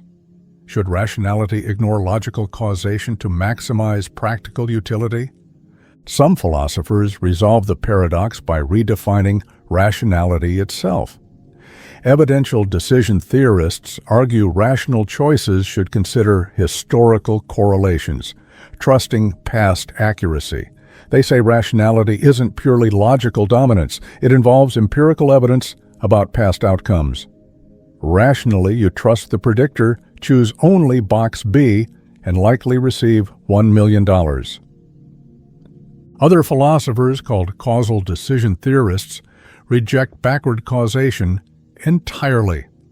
Rationality, they argue, involves logical consistency, dominance, and forward causation only. They insist rationality demands taking both boxes, despite historical evidence. You must ignore statistical correlations and focus purely on immediate logic. Choosing both boxes remains rational, even if practically disadvantageous. Still, others argue the paradox illustrates limitations of classical rationality. They propose entirely new frameworks, quantum-like logic or nonlinear causality, embracing complexities of choice, causation, and time itself. Rationality, they suggest, involves more nuanced understanding beyond classical logic's simplistic frameworks. Psychologically, Newcomb's paradox highlights our discomfort with uncertainty, prediction, and free will. Humans naturally prefer clarity, causality, and logical simplicity. Facing paradoxical uncertainty, like the predictor's seemingly impossible accuracy, deeply unsettles us. We crave clear logic, yet practical evidence challenges that logic profoundly. Newcomb's paradox also mirrors real-world scenarios involving trust, prediction, and strategy. Consider economics or investments. Rationally immediate guaranteed gains seem logical, taking both boxes. Yet practically historically successful investors often trust predictive evidence, sacrificing short-term gains for long-term wealth. Success often involves trusting patterns, predictions, and probabilities rather than pure logic. Similarly, in personal relationships, immediate logical gains, taking both boxes, can undermine long-term trust, intimacy, and partnership, trusting only box B. Rational dominance in relationships, choosing immediate advantage, often damages trust, yielding long-term loss. Rationality involves weighing logical dominance against predictive evidence, intuition, and relationship building. Ultimately, Newcomb's paradox is profoundly unsettling because it exposes conflicts deeply embedded in rationality itself. Rationality isn't purely logical dominance, nor purely predictive trust. Rationality involves complex trade-offs between immediate certainty and long-term utility, logical dominance versus empirical evidence, causation versus correlation. The paradox forces humility, recognizing limits of simplistic logic. Rationality involves nuance, subtlety, judgment, not merely mathematical dominance. Real-life decisions, economic, personal, strategic, rarely fit neatly into dominance frameworks alone. Rationality demands considering probabilities, evidence, trust, intuition, and long-term utility alongside immediate logic. Thus, Newcomb's paradox isn't merely theoretical, it profoundly impacts real-world decisions. Rationality involves complexity beyond simplistic frameworks. Truth isn't merely logic or evidence, it involves careful, nuanced balance. Genuine wisdom embraces uncertainty, weighing logical consistency alongside practical outcomes, predictive accuracy, trust, and utility. Next time life forces a difficult choice, clear immediate gain versus trusting uncertain predictions, remember Newcomb's paradox. Absolute rational certainty rarely exists. True rationality involves nuanced balancing of dominance, evidence, prediction, intuition, and trust. And perhaps genuine wisdom isn't simplistic logic or blind trust, it's careful judgment navigating inevitable paradox, uncertainty, and complexity of real life. BRAESS'S paradox. Imagine a bustling city crowded with cars every morning. Traffic congestion is severe, frustrating thousands of commuters. City planners decide on a simple, seemingly logical solution. They build an additional road, a shortcut to help traffic flow better. Everyone expects improvement. More roads should naturally mean smoother traffic. Yet strangely, after opening this new road, traffic doesn't improve. It actually gets worse. Commute times increase, frustration rises, and no one understands why. This counterintuitive scenario is known as BRAESS'S paradox, first identified in 1968 by mathematician Dietrich Braess. It demonstrates that adding capacity to a network, such as an extra road in a traffic network, can paradoxically increase overall congestion, making everyone worse off. At first glance, Braess's paradox seems illogical. After all, if you give drivers more routes to choose from, shouldn't traffic distribute better, easing congestion? Intuitively, more paths mean more freedom, shorter travel times, and greater efficiency. But here's the paradox explained carefully. Initially, drivers choose routes based on individual rationality. They select the fastest route available to them personally. But when a new road opens, drivers react by choosing it, assuming it shortens their personal commute. If enough drivers follow this individually rational choice, the new road quickly becomes congested. Additionally, the new route may alter the entire traffic pattern, diverting traffic flows onto previously efficient roads, causing those roads to become more congested too. The result? Instead of improving traffic flow, the additional road worsens congestion across the whole network. Individual rational choices collectively lead to irrational outcomes, longer commutes, greater congestion, and widespread frustration. Braess's paradox vividly illustrates a fundamental conflict between individual rationality and collective outcomes. Drivers acting rationally, choosing the quickest personal routes, can collectively create irrational, suboptimal results for everyone. Individually logical decisions aggregated together produce counterintuitive and damaging consequences.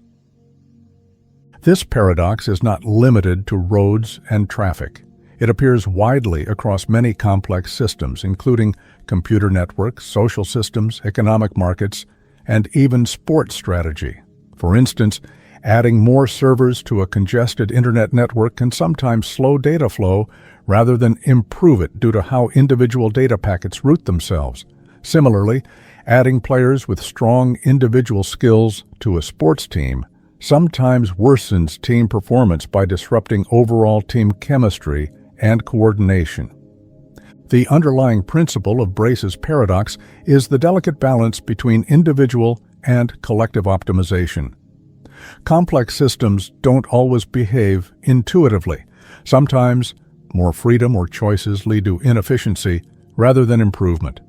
Rational self-interest, when aggregated across large numbers, can unintentionally undermine collective well-being. The paradox also reveals important lessons for planning and policy decisions.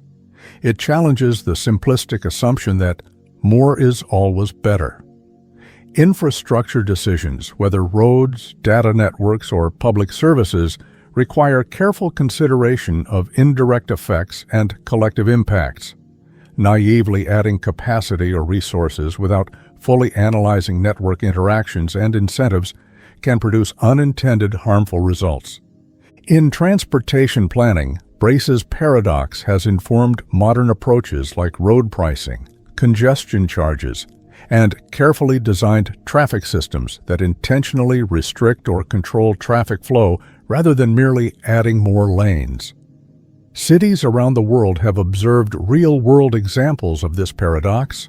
Closing certain roads occasionally improves traffic flows citywide, demonstrating that less can sometimes truly mean more efficiency.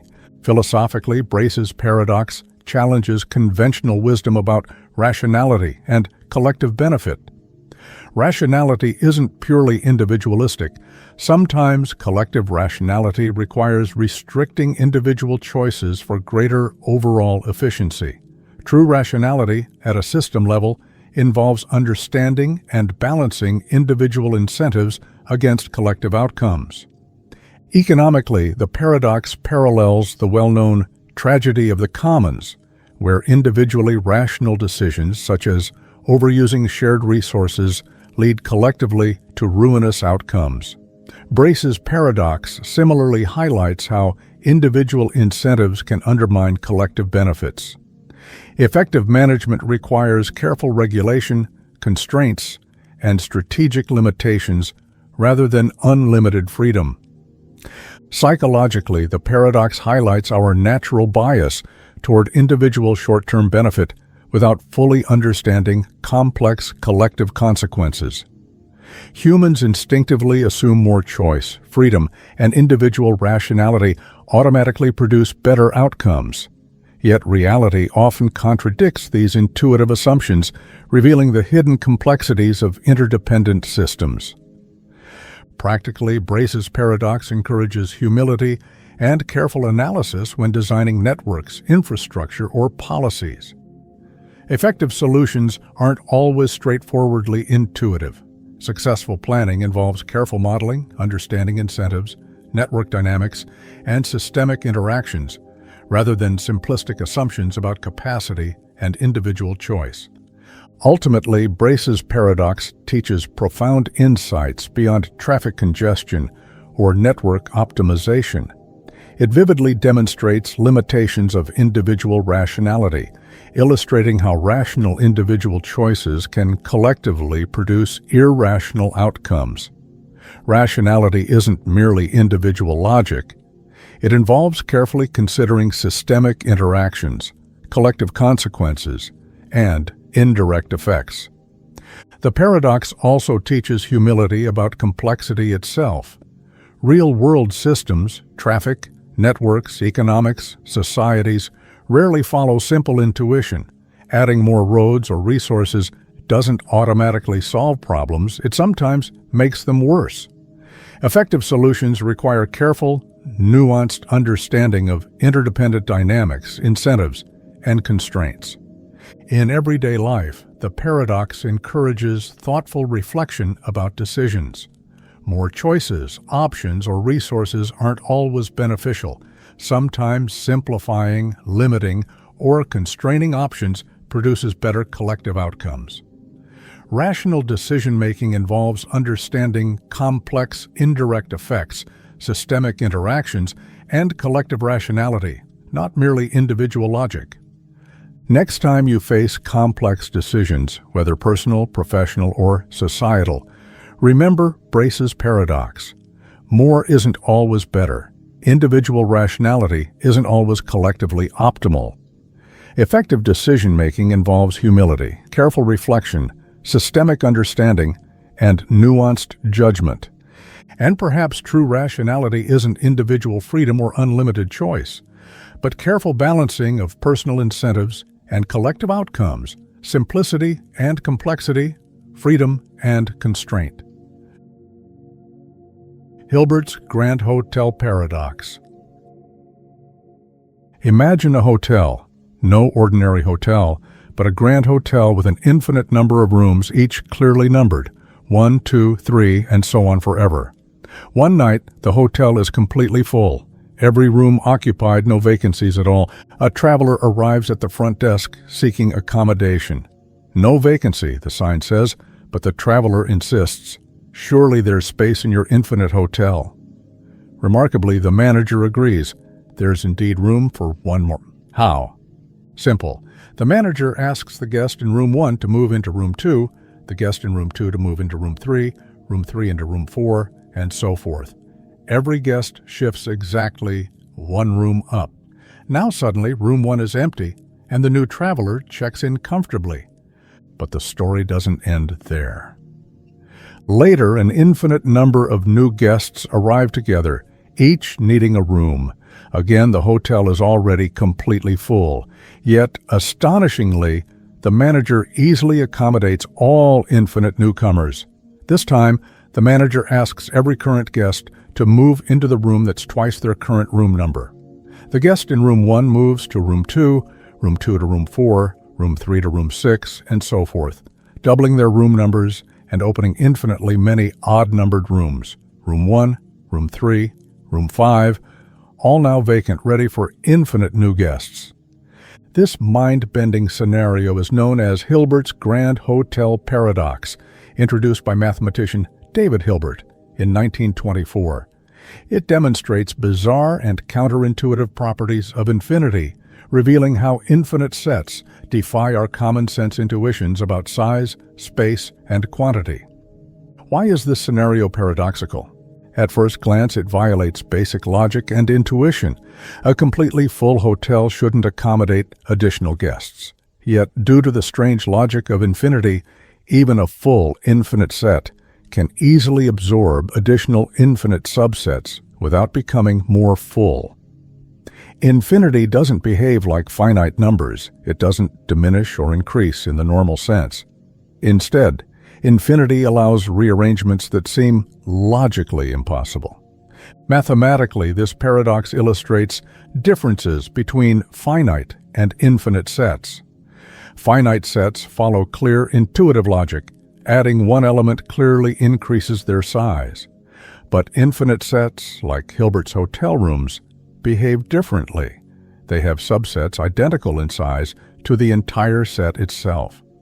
The set of even numbers, for example, is exactly the same size as the set of all numbers, both infinite, both equally vast, even though intuitively we might assume one should be smaller. Hilbert's hotel paradox challenges our fundamental understanding of counting, numbers, and size. In finite mathematics, adding or subtracting numbers clearly changes set size. Infinite mathematics defies these intuitions, showing that infinity isn't simply a large number, it's an entirely different concept. Philosophically, the paradox raises deep questions about infinity and reality itself. Does infinity exist practically, or is it purely theoretical, confined to mathematics? Can reality truly accommodate infinite entities, hotels, rooms, or universes? Or is infinity a purely abstract concept, defying physical existence? Physically, infinity presents enormous difficulties. An infinitely large physical hotel is impossible practically, requiring infinite resources, space, and time. Yet, theoretically, infinity underpins modern physics, cosmology, and mathematics itself. Infinity appears throughout calculus, quantum theory, and cosmological models, essential for describing limits, universes, and probabilities. Infinity's paradoxical nature challenges scientists, philosophers, and mathematicians alike, forcing rethinking of fundamental concepts. Psychologically, the paradox vividly illustrates our limited human intuitions. Humans naturally struggle comprehending infinity, since our minds evolved for finite environments, counting objects, measuring distances, and assessing quantities practically. Infinity defies our cognitive tools, leading to confusion, amazement, even disbelief. The paradox illustrates limits of human cognition, demanding humility when dealing with infinity. Practically, Hilbert's paradox reminds us that mathematical reality differs profoundly from everyday intuition. Infinity, a fundamental mathematical concept, doesn't conform neatly to finite logic. Effective reasoning requires careful separation of finite intuitions from infinite mathematics, acknowledging where common sense applies and where it doesn't. The paradox also illustrates subtlety in mathematical reasoning itself. Infinity isn't simply a large number. It's an entirely different type of quantity, with fundamentally different logic. Mathematical education and reasoning must acknowledge these subtleties explicitly, distinguishing clearly between finite and infinite contexts. Ultimately, Hilbert's hotel paradox teaches profound insights far beyond hotels or numbers. It illustrates infinity's paradoxical and subtle nature, challenging fundamental intuitions about space and quantity. Infinity isn't merely vast, it's fundamentally different, defying everyday logic. Effective reasoning demands careful, explicit acknowledgement of infinity's unique logic, limitations of intuition, and subtleties of mathematical reasoning. So next time infinity arises, in mathematics, science, or philosophy, remember Hilbert's Hotel. Infinity isn't just large, it's profoundly paradoxical, challenging everyday intuitions, cognitive limitations, and fundamental logic itself. And perhaps true wisdom isn't simply understanding finite reality, it's embracing infinity's subtle, paradoxical, endlessly fascinating nature.